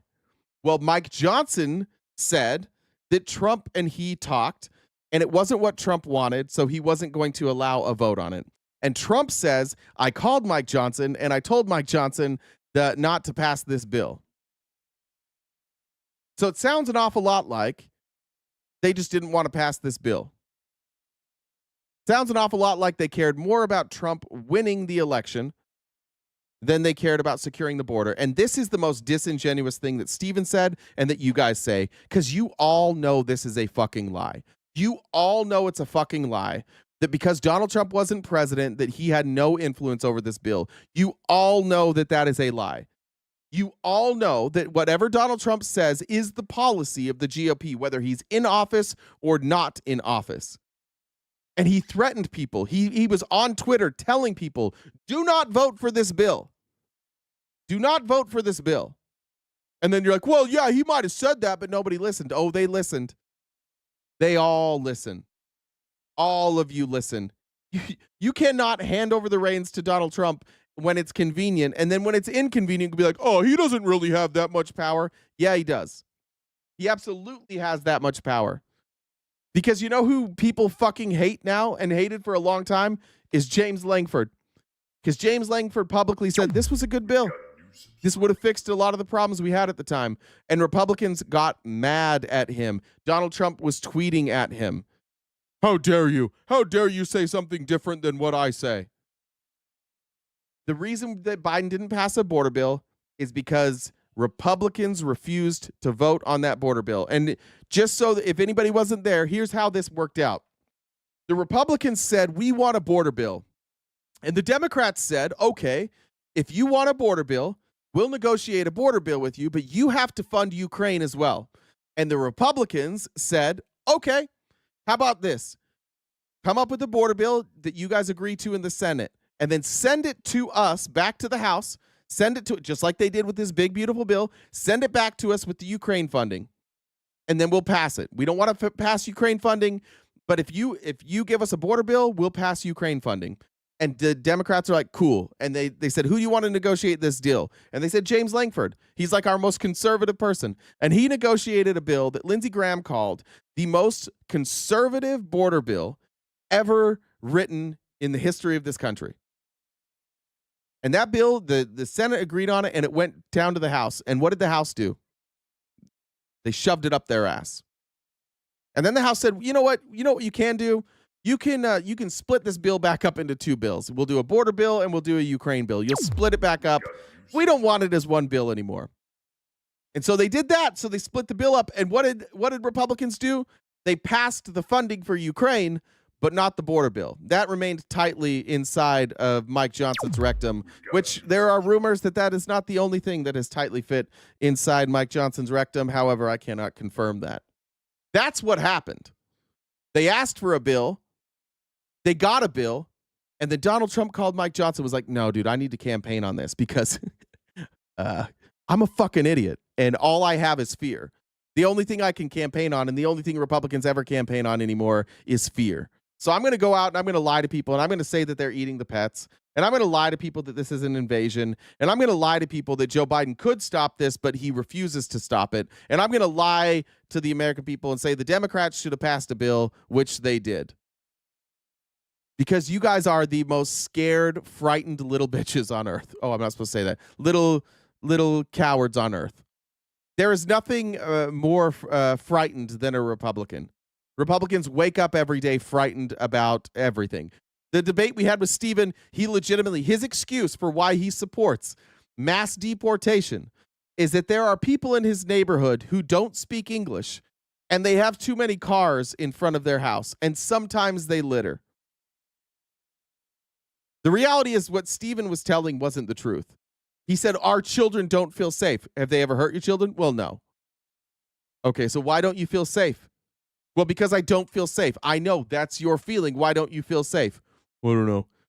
It's because that's what Republicanism is now. It's just them scaring you into voting for them. And you all show up here, like Corn Pop shows up here every day, scared about some new shit not even new, the same shit every day. Every comment in this chat from Republicans is just shit we're supposed to be afraid of. That's it. Your entire life is just fear.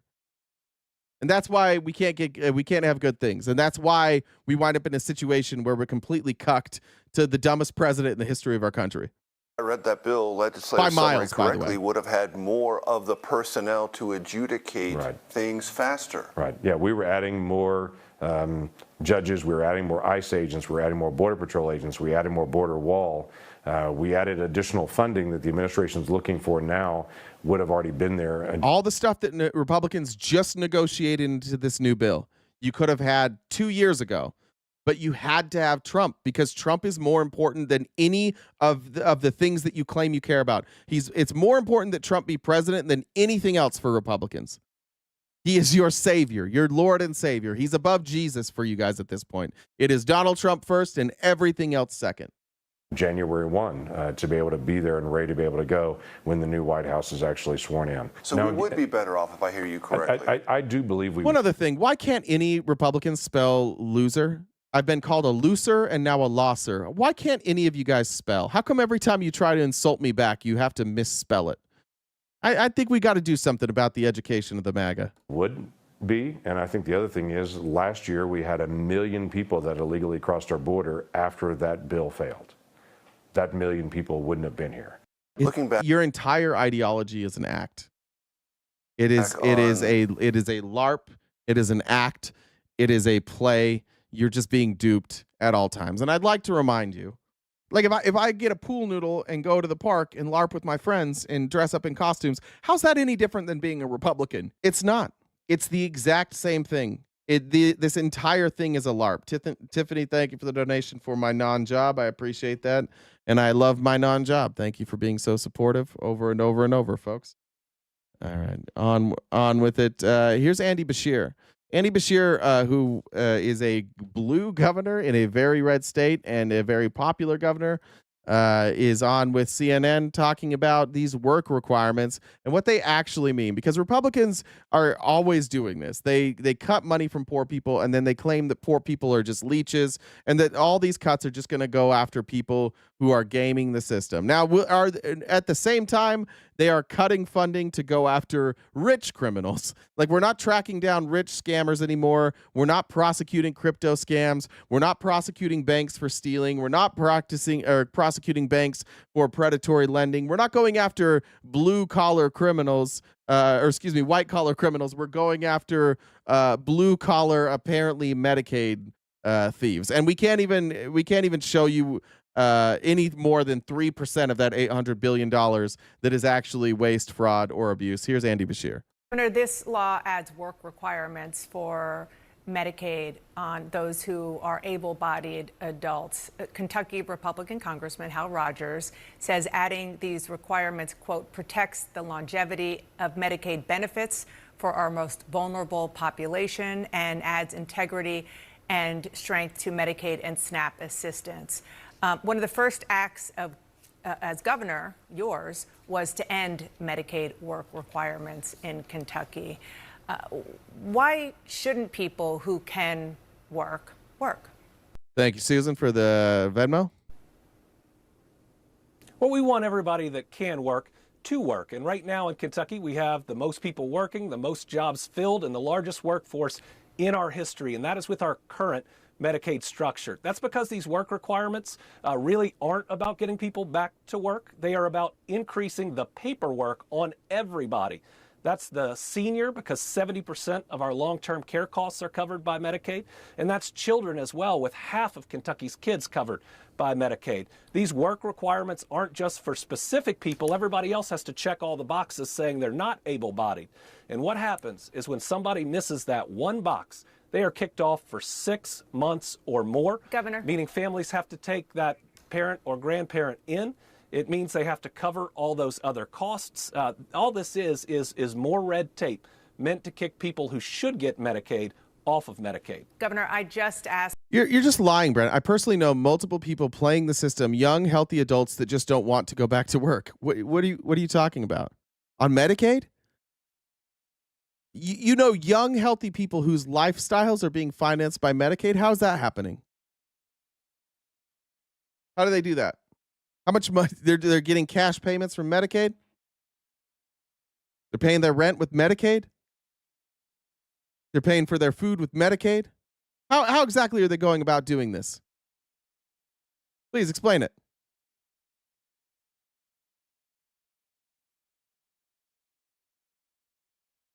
It's for medical expenses. Are they just living off of do those medical expenses like cover that they're in a cafeteria, like the hospital cafeteria? They're using that to pay for their food with the cafeteria. They're using it to pay their rent. Like, you're just all wrong. You're making that up. Why are you a person who came in here today and just lied? What you're seeing right now is making you uncomfortable, and you don't have answers for it. And so you decided to jump in the chat and lie about the young people you know who are living off of Medicaid. That doesn't make any fucking sense. It's not even possible. You can't live off of Medicaid. You are a person who showed up today to lie. Now, it's possible that there are some young people you know who might be living off of unemployment. They might be gaming unemployment. That's possible. They could be gaming food stamps, I guess. That's possible. But you came in today to tell us that these young people you know, and you know multiple of them, who are gaming the system and living off of Medicaid. You showed up today to lie. And think about why you did that. You showed up today to lie for Donald Trump's bill. Why? Because it's important to you that Donald Trump doesn't look bad. Because your political ideology is probably just Donald Trump. And that's it. And for some reason, a lot of you have started internalizing criticisms of Donald Trump as criticisms of you. And for some reason, a lot of you have decided that Donald Trump can do no wrong. And that if people speak out against Donald Trump, that they are just whiners or grifters. He's the president of the motherfucking United States. We should criticize the president of the United States every fucking day, regardless of who they are. That's our job. And if our president happens to be a dipshit and I can spend 3.5 hours criticizing him instead of 10 minutes, well, fine, get a better president. He's so fucking bad at his job that, like, I don't even need new material. I don't have to go find other material. He's so bad at this that every day, even though sometimes I'd like to cover some other stuff, I have to cover the dipshittery of this man. And this man is why you decided to come in today and get your keyboard out or your cell phone out and say, I'm going to lie to the other people in this chat today. And I'm going to tell them that I know multiple people who are living off of Medicaid. And then you wrote that out and you pushed send and you thought, I did it. I did it today. Today I supported Donald Trump by lying to people in a YouTube chat. Well done. Asked that very question to the Treasury Secretary about the increase in red tape, and his response is Democrats think poor people are stupid. It's amazing. Listen, I know a lot of people on Medicaid. These are our parents with special needs children that could have never covered it otherwise. These are busy people all working 2 jobs already to support that child. And now, if they miss a deadline, if they miss checking a box, look at what happens. I mean, you can lie all you want about what's in this bill, but the numbers are the numbers. What's the good, Stephen? The predictions by the Congressional Budget Office. Here you go, Republicans. I'll give you the opportunity. I'll freeze the video. I don't only have to cover the bad, I can also cover the good. Okay, what's the good? What has Donald Trump done that is good that I should cover or that I haven't covered? Chat, you've got it now. You control the narrative. Let's cover it. Tell me what I'm supposed to cover. We're going to look it up and we're going to see if it's true. I've tried to find good things that he's doing. What's he doing that's good? You want to talk about the price of eggs? The price of eggs was high because there was an avian flu, a bird flu, and the price came back down because we got that under control. So I'm not going to give him credit for that. It wasn't Biden's fault the price went up. It wasn't Trump's fault the price went up. It wasn't their fault that the price came back down. Oh, it got real fucking quiet in here when I asked for Republicans to tell me what I'm supposed to be covering that's good. This is all you. Where do we got? Government assistance was not meant to be generational. All right, so far nothing. What do we have? Biden. Oh, we're talking about a lot of Biden. Gained a full extra $200 for child exemptions. And I covered that one already. Let's see. How about when a reporter asked Trump, is there a time limit for keeping detainees? Trump responds, I love Florida. Yeah. Please let tariffs. The tariffs are bad. I've already covered that. It's fucking terrible. The tariffs are terrible.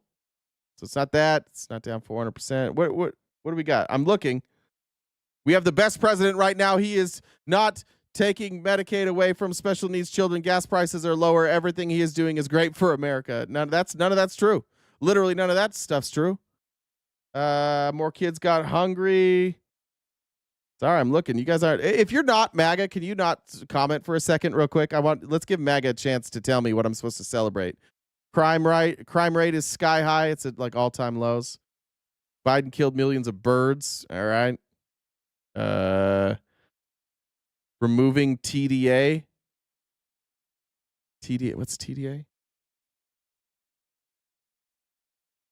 What's TDA? Tax deferred annuity? Thanks for the sub. Is that what you're talking about? Tax deferred annuity? Tren de Aragua? I don't know what you mean by that. TDA is an American gang. I don't know what to tell you there. Nothing. Look at that. No taxes on tips. We've already covered the no taxes on tips. I've told you exactly what that was, so I covered that, it sounds like. What do you want me? Are you saying that like I need to like jack him off? Like I've covered all this shit. See how hard that was for Republicans when I asked them? I gave them control of the narrative. Tell me what I should celebrate, and they can't come up with anything. Biden is still not president. What do you mean? There's so much that he's done. I don't know. What have you already covered? Well, just tell me what I should cover. Tell me the good things that he did. Gas prices are up. Oh, what's going on here? No tax on overtime and tips. Well, most said people like $3K on taxes. That's true. No tax on overtime. Already covered that, Joseph. We've got new subscribers. See how hard this is for you guys? Like, this should be a lot easier for you guys to name me some things that are good. Space Force, that was in the last administration. I don't really care about that, but I did cover that too. Thanks What for the else? sub. What else should I be covering? What else has he done well? You guys are struggling. Buy American vehicles and write off the interest. I don't like that idea. I think that's bad. I don't like that we're giving bailouts to the auto manufacturers. I'm more of a free market guy. If we can't make cars that are better than China or Korea, then we should just buy Chinese or Korean cars. I don't think we should be forced to buy shittier cars. I don't think we should be incentivized to buy shittier cars. Close the border. Border's not closed. Deportation, I don't think he's deporting less people than his predecessors, but I do cover that all the time. We're struggling. We're struggling. Oh, somebody's just saying CNN. We're just going to yell about CNN. Give back your $10,000. What $10,000?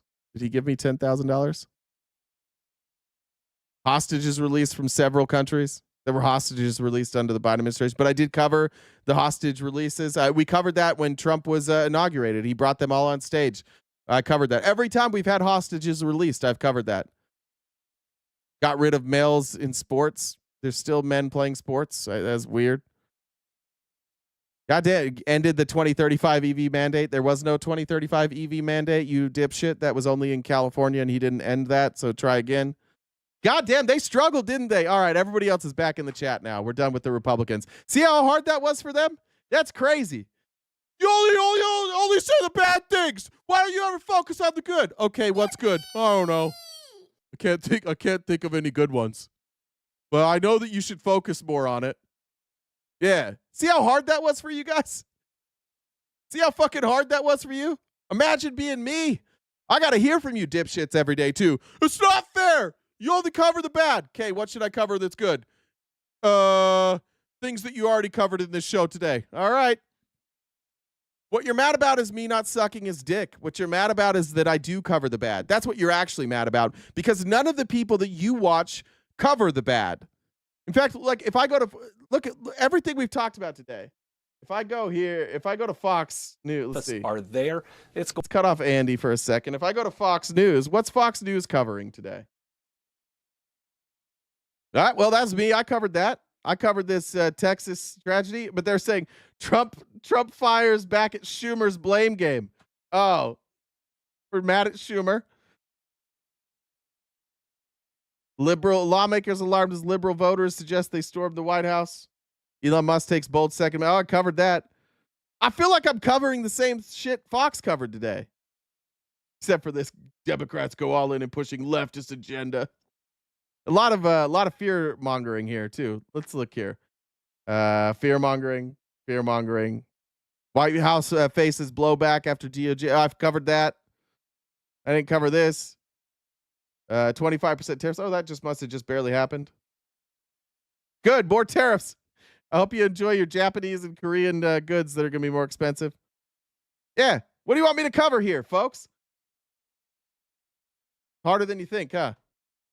Going to devastate rural health care, all while adding trillions of dollars to our national debt, and it's going to upend every state budget across the country. You know what's sad? Is that while Democratic governors are speaking out, we're not speaking out because we're Democrats. We're speaking out because we're supposed to be the best governors of our states that we can be. All these Republican governors that aren't saying a thing, where their rural hospitals are going to close, where they're going to see massive layoffs and people lose their coverage, that's pretty sad. You know, our jobs is to stand up for and represent our people, and I wish people would get back to that. That's Andy Beshear, blue governor of a red state, and he takes care of poor people. Heaven forbid. Benny said it's so backwards they want more babies but cut the Medicaid that keeps him alive because the parents can't afford the insurance. Amy Lynn said, did you know Trump came in and killed even more birds? I didn't know that. Are we keeping track of the amount of birds killed? I'm not sure. I'm going to take you at face value there, Amy. You're usually pretty on. I hope you're not lying to me. I hate fake news, but that sounds right. Here's Tom Swazi. Swazi or Swazi? I never know how to say it.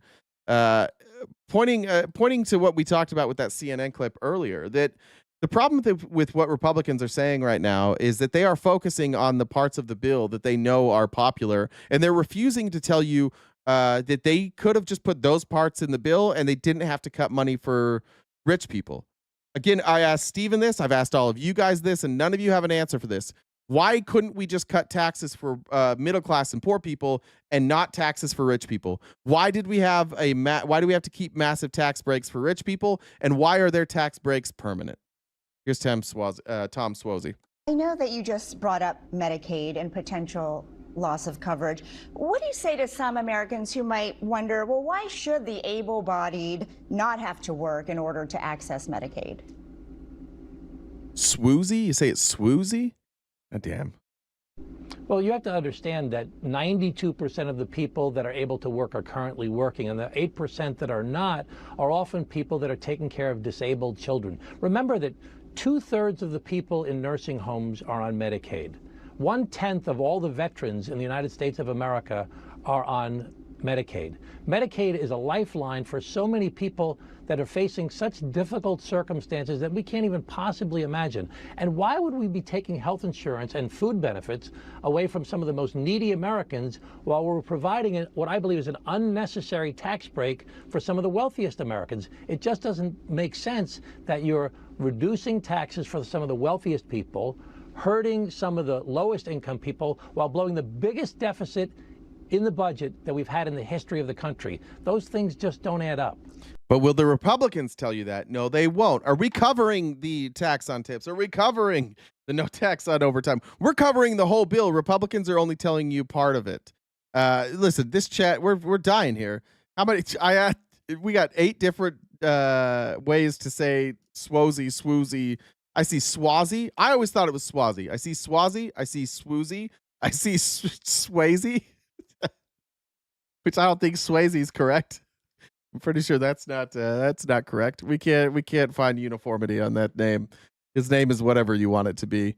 And then here's Kevin Hassett, who is my favorite Trump dick rider, because he's pretty bad at this, but he has, in Breaking Bad, there's the guy, what's his name? He helps Walt do the cooks. He's like the guy that sings the song for the periodic table. What is his name? Anybody remember that guy's name? I want to say Gene. It's not Gene. No, not Jesse. It's the other guy that replaces Jesse. He worked for Gail. Thank you. It's Gail. It's Gail Bedecker, I think. I think it's Gail Bedecker. This guy, Kevin Hassett. Now that we're doing this, now think Breaking Bad. Think of Gail Bedecker. Think of who we're talking about. Tell me now that Kevin Hassett is not Gail Bedecker. I dare you. What about the enhanced subsidies? Is that number wrong too, that the ACA allows about $705 for people to help pay for their health insurance? That doesn't sound like the waste, fraud, and abuse that I know you and the president have talked about eliminating. That just sounds like people who cannot afford coverage, and now it's going to be even more so with these subsidies gone. Right. Well, what if you're looking at the change in the tax on the providers, which is something that has Tell me that's not Gail Bedecker. Just tell me that's not Gail Bedecker. Again, we want to know, people are going to lose their insurance. Just now that we know that's Gail Bedecker, I want you to hear him say, I just don't believe it. This is what Republicans are left with now. I know what the math says. I just don't believe it. If you're looking at the change in the tax on the providers, which is something that has been a key talking point for the Democrats, they say that that's going to close down rural hospitals. What has happened is that rather than let the states have this game where they give $1 to a hospital and then the federal government matches the dollar, and then the state taxes some of the dollar away. In other words, that we have an agreement with the states that they're going to match, but then they have this trick where they tax the hospitals after they give them the money, so really it's the federal government giving them the money. And that's why we've been overspending Medicaid by 20% since this trick started happening. And so what we've done is that we've put a haircut on that, but we've also... So there's this game. I don't know if this is true or not, but let's just work through this logic, because I don't know if I don't know exactly how this works. But what he's saying is that there's this game that the states, they get reimbursed for Medicaid. And so what they're saying is that that once the federal dollar comes in to the hospital, they're counting that as income or taxable income. So they're then taxing the money that came in from the federal government. Maybe that's true. Maybe it's not. Let's just assume that that's true. Let's just assume that there's this game that the states are playing where they get reimbursed by the federal government and then they tax that income. The solution to that should be making it so the state can't tax that. That should be the solution. But what they went with instead is, why don't we just cut a bunch of people off of Medicaid? Why don't we just make it harder for people to get Medicaid? It doesn't make any sense. It makes absolutely no sense. I understand the game. I understand what he's trying to say. I don't know if it's true in every state. Logically, it makes sense that would be true. So if I just take him at his word that everything he just told me is true, why is the solution giving a haircut? And yeah, this isn't a haircut though, right? Like this is like giving a haircut to a stranger who wasn't involved. You made a bet with your friend and he had to shave his head if you lost, and so when your friend lost, then you shaved a stranger's head. This makes no fucking sense. Why are we cutting Medicaid from poor people rather than just getting rid of this tax loophole? This is the type of shit that like works though, because most people aren't going to stop and think about what he just said. They're going to be like, "Oh, the states are cheating, so we were correcting the states." That's not what he's saying. He's saying the states are cheating the system, so we're going to steal money from poor people. Since this trick started happening. And so what we've done is that we've put a haircut on that, but we've also put $50 billion into a trust fund to make sure that the rural hospitals are there to treat the sick. And so I think this is a prudent reform. It's sound budget. And what he's talking about there's a $50 billion slush fund. So, and this was added after Josh Hawley and whoever it was from Kentucky. I don't think it was Rand Paul. It was one of the Congress folks from Kentucky. Basically, they came in and they're like, "You're going to kill our rural hospitals because they rely on Medicaid money." So what our brilliant Republican government did is said, "Okay, so they're going to close because of lack of revenue, because of these Medicaid cuts, and that's going to fuck us over in the election, especially in the midterm elections. How can we cut this money and not get fucked in the midterm elections? Here's an idea. What if we created a $50 billion slush fund? And when these rural hospitals start closing because of lack of revenue, we'll just kick them some money to keep them open a little bit longer. We're either going to have to keep that slush fund going forever, or we're going to have to adjust these cuts." But this basically is keeping Republicans afloat through the midterms. That's what this $50 billion slush fund he's talking about is. Does it fix any of the problems he's talking about right now? Did they fix the problem where the states are taxing the federal revenue? No. Did they cut people off of Medicaid that are poor that need it? Yes. What is their solution to all of this? We'll take $50 billion of taxpayer money and we'll create a slush fund so that when these hospitals are about to go bankrupt, we'll keep them afloat long enough to get through the midterms. And then after that, then they're fucked. And then, by the way, if they lose in the midterms, then they can just blame Democrats. This is a sick game that they're playing. Budgetary politics, and I think that nobody's going to lose their insurance. Kevin Hassett, we will watch for how that ages. None of this would affect the insurance, by the way. That $50 billion slush fund is not for insurance. It's for hospitals.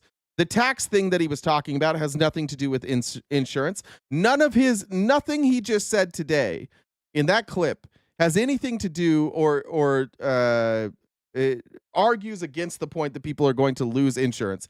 He just said a bunch of shit that's happening and then said, "I don't think people are going to lose insurance." Thanks, thanks, Gail. I appreciate you. Here he is too. There's an NEC estimate for how many people could lose health care. He's going to be asked about that NEC estimate. And do you think he's going to answer the question? We'll take a poll. Poll says no, he's not going to answer the question. To Kevin, about another number that I know you and the president disagree with, but that Democrats and many Republicans are worried about, and that's the CBO's projection that as many as 12 million Americans could lose. So let me stop that real quick. Sarah said, "From one Expo to another, keep up the great lives." Thank you, Sarah. I love my Exmo friends. Did I miss any there? All right, we got about 10 more minutes, 10, maybe 15 more minutes. If we could knock out that gift goal, that'd be great. We are so very close. Jen Star, thank you for the super chat. We're very, very close on that. We can knock that out with a dollar train in no time. Start this over. I want to talk to you, Kevin, about another number that I know you and the president disagree with, but that Democrats and many Republicans are worried about, and that's the CBO's projection that as many as 12 million Americans could lose Medicaid coverage because of this law. What is the NEC's estimate for how many people could lose coverage? Well, yeah. Let's unbundle that a little bit, because first on the CBO coverage. So what are we doing? So what we're doing is we're asking for a work requirement. But the work requirement is that you need to be looking for work or even doing volunteer work, and you don't need to do it until your kids are 14 or older. And so the idea that that's going to cause a massive hemorrhaging in availability of insurance doesn't make a lot of sense to us. And then if you look at the CBO numbers, if you look at the big... So this is backwards.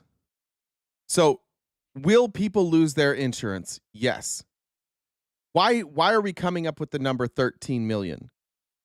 Because instead of choosing, like what he's saying right now is these are the requirements. The reason we came up with the number of 13 million is because of one, their projected amount that they have to cut, which is $860 billion. And then two, the requirements and the loopholes that they are going to jump through. The reason they're adding these loopholes is because they want people to fall off.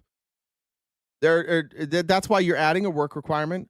That's why you add a biannual reauthorization.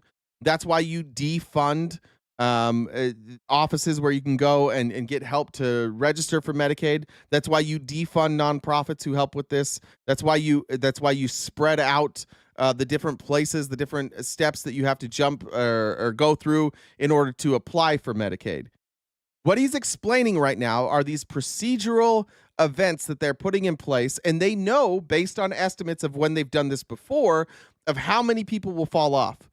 So they're setting they're not saying that we're going to guarantee, like, for example, if you went through and you found somebody who was able-bodied, who could work, who was gaming the system, and you said that anytime we find somebody who's able-bodied and able to and who's gaming the system, we will kick them off Medicaid. Great.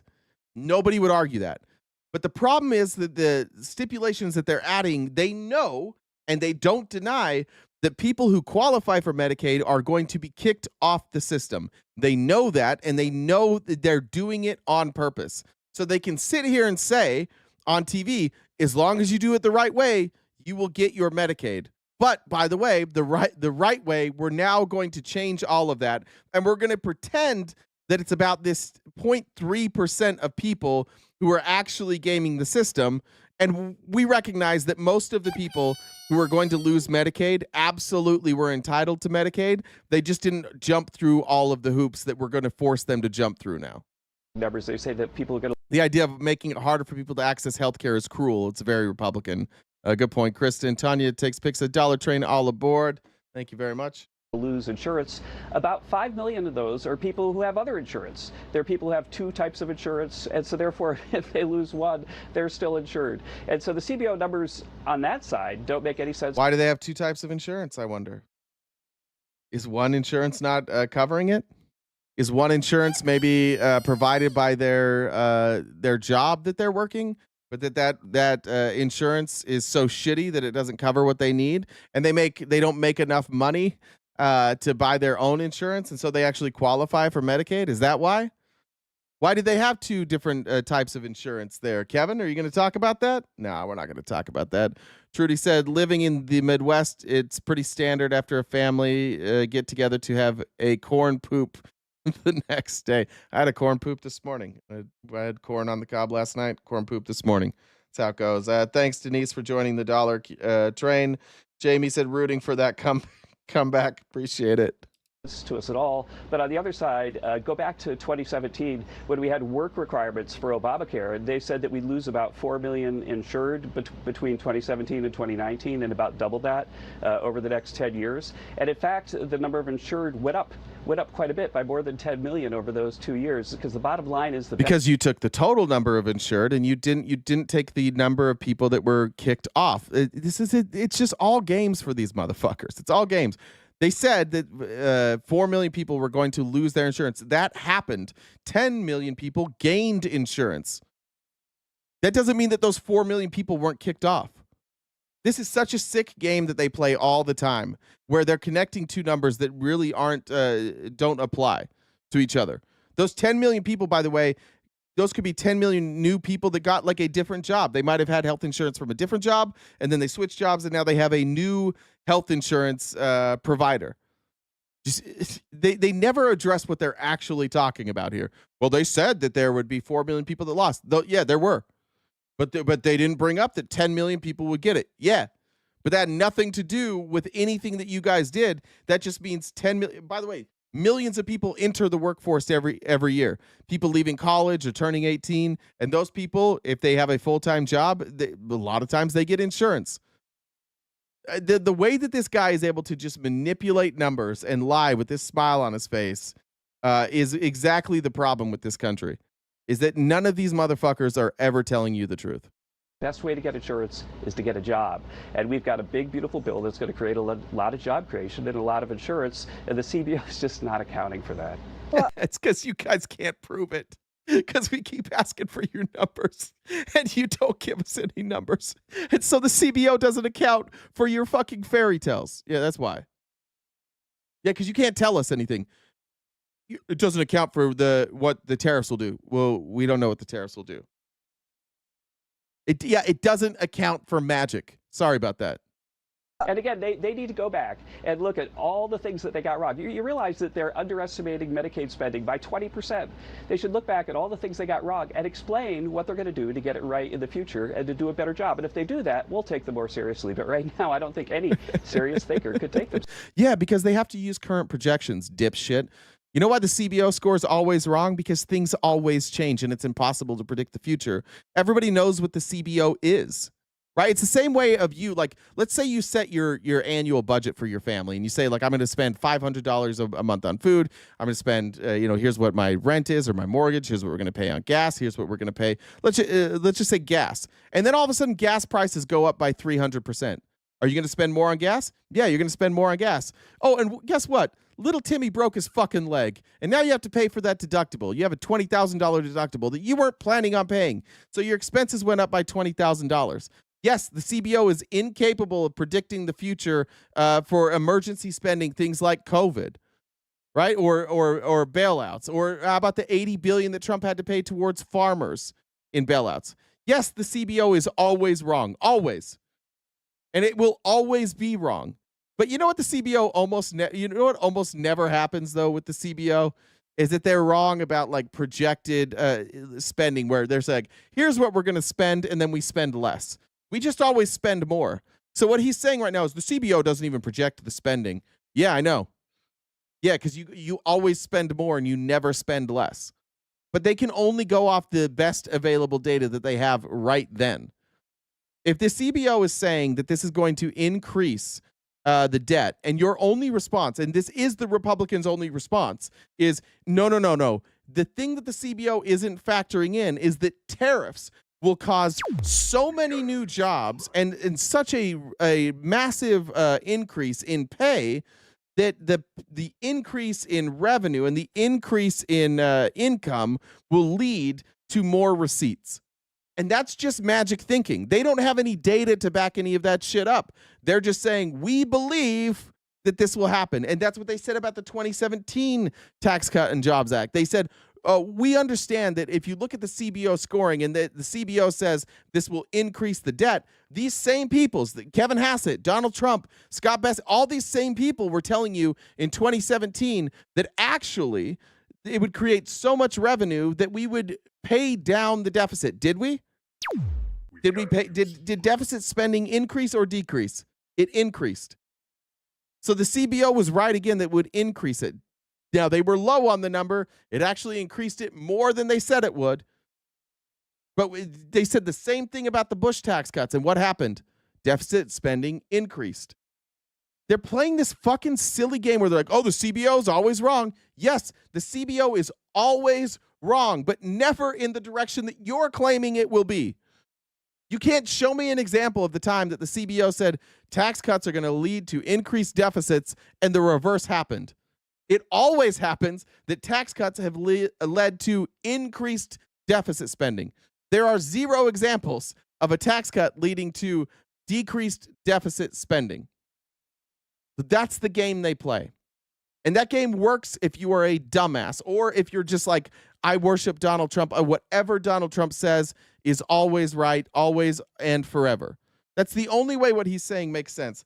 Jade, thanks for joining the Dollar Train. And Jen, thank you for joining the Dollar Train as well. Both over on Cash App. Let me check my messages from Jen, Queen Jen here. Did I miss any? I don't think I missed any. I'll finish this off. Seriously, because they've been so wrong for so long. Even back, if you go back to when President Obama passed Obamacare, they got every single number there wrong about how many people would get private insurance and how few people would get Medicaid and so on. And so their record in this modeling space is about as bad as it's possible to be. In fact, you could kind of roll the roulette wheel and come up with a better set of numbers, a better track record history than CBO. Yeah, the only people worse than the CBO are probably Republicans, who every time they get in office, they say we're going to cut taxes and that's going to increase revenues and we're going to pay down the debt. And every time they pay down less of the debt, they increase deficit spending. The only people less credible probably in this whole scenario than the CBO is Republicans. It's ironic. I mean, this is an 0-82 team talking about how the 97 Bulls weren't that good because they lost 10 games. Yeah, they did lose 10 games, but they won 72, and you didn't win any. These bitches are 0 for 82. They've never been right. They've been right 0 fucking times. And they're like, look at the CBO. The CBO sometimes gets things wrong. Yeah, but you get it wrong every time. So you are the ones we should not trust. But Republicans, for whatever reason, I don't know why you guys do this. I don't know why you guys keep believing them. They're wrong every fucking time. Crashing today, no tariffs. You spelled tariffs wrong. I don't know if you're talking about me crashing. Walter, thanks for joining the Dollar Trade. Ironic how many people are experts on tariffs that can't spell it. I'm in the 6th bracket, and I have 2K deductibles. I don't know. That must be healthcare. I don't know what the 6th bracket means there. That's a pretty good deductible, though. You got some good health insurance if you only have a $2,000 deductible. All right. Did I have any other ones? I think that was it. All right. I think that's going to cover us for today. All right, everybody. That's it. Jen, did you have anything to add before we get out of here? Did I miss anything? I agree. No politician should run 9 decreasing. No politician should run. I don't think you missed anything, but the Steven thing I was talking about was actually something different. It was from a cable guy. So. Oh, okay. Well, I saw that. I didn't want to play it because it's probably copyright. I'll watch it when you're done. I was just saying that's where it came from. It was the other one. Gotcha. All right. Well, we made it through a whole day from TikTok. We're going to look at the TikTok numbers too, and we're going to decide whether or not we're staying on TikTok forever. I appreciate you guys, though. It sounds like you did enough to keep me from getting us banned. So well done, TikTok crowd, YouTube chat, and Twitch chat. You guys were amazing today. We'll be back tomorrow morning and every weekday morning, 9:30 a.m. to 1 Pacific Standard Time, right here, wherever you watched us today. Keep in mind the replays for our live show are available right after we're done. We also upload these to Spotify, so you can watch the video replay or the audio replay on Spotify. And as that new subscriber sound comes across, remember that it goes a long way if you guys help us with paid subscriptions. It's between $4 and $10 a month for any of the paid subscriptions on TikTok, YouTube, or Twitch, and that allows us to have a better understanding of where our financials are each month. It also will give you access to all of our debates that we do on other channels, where we live stream those to subscribers only, which will happen on Friday. This Friday, I'll be debating Andrew Wilson, who, if you haven't seen Andrew Wilson, you're not going to like him if you're a Democrat. If you're on our side of the aisle, I don't have a time yet or a prompt, but as I figure that out, I will let you know. So make sure you're subscribed either on Twitch, YouTube, or TikTok if you want to watch that live with our audience. Otherwise, it'll be on the Raging Tomatoes YouTube page where anybody can watch. I think that's it. There's merch in the bio. Cameo, if you want me to give somebody a shout out. Other than that, I'll see you guys tomorrow morning, bright and early. Take care of yourselves. Stay cute and cool, and have a great summer.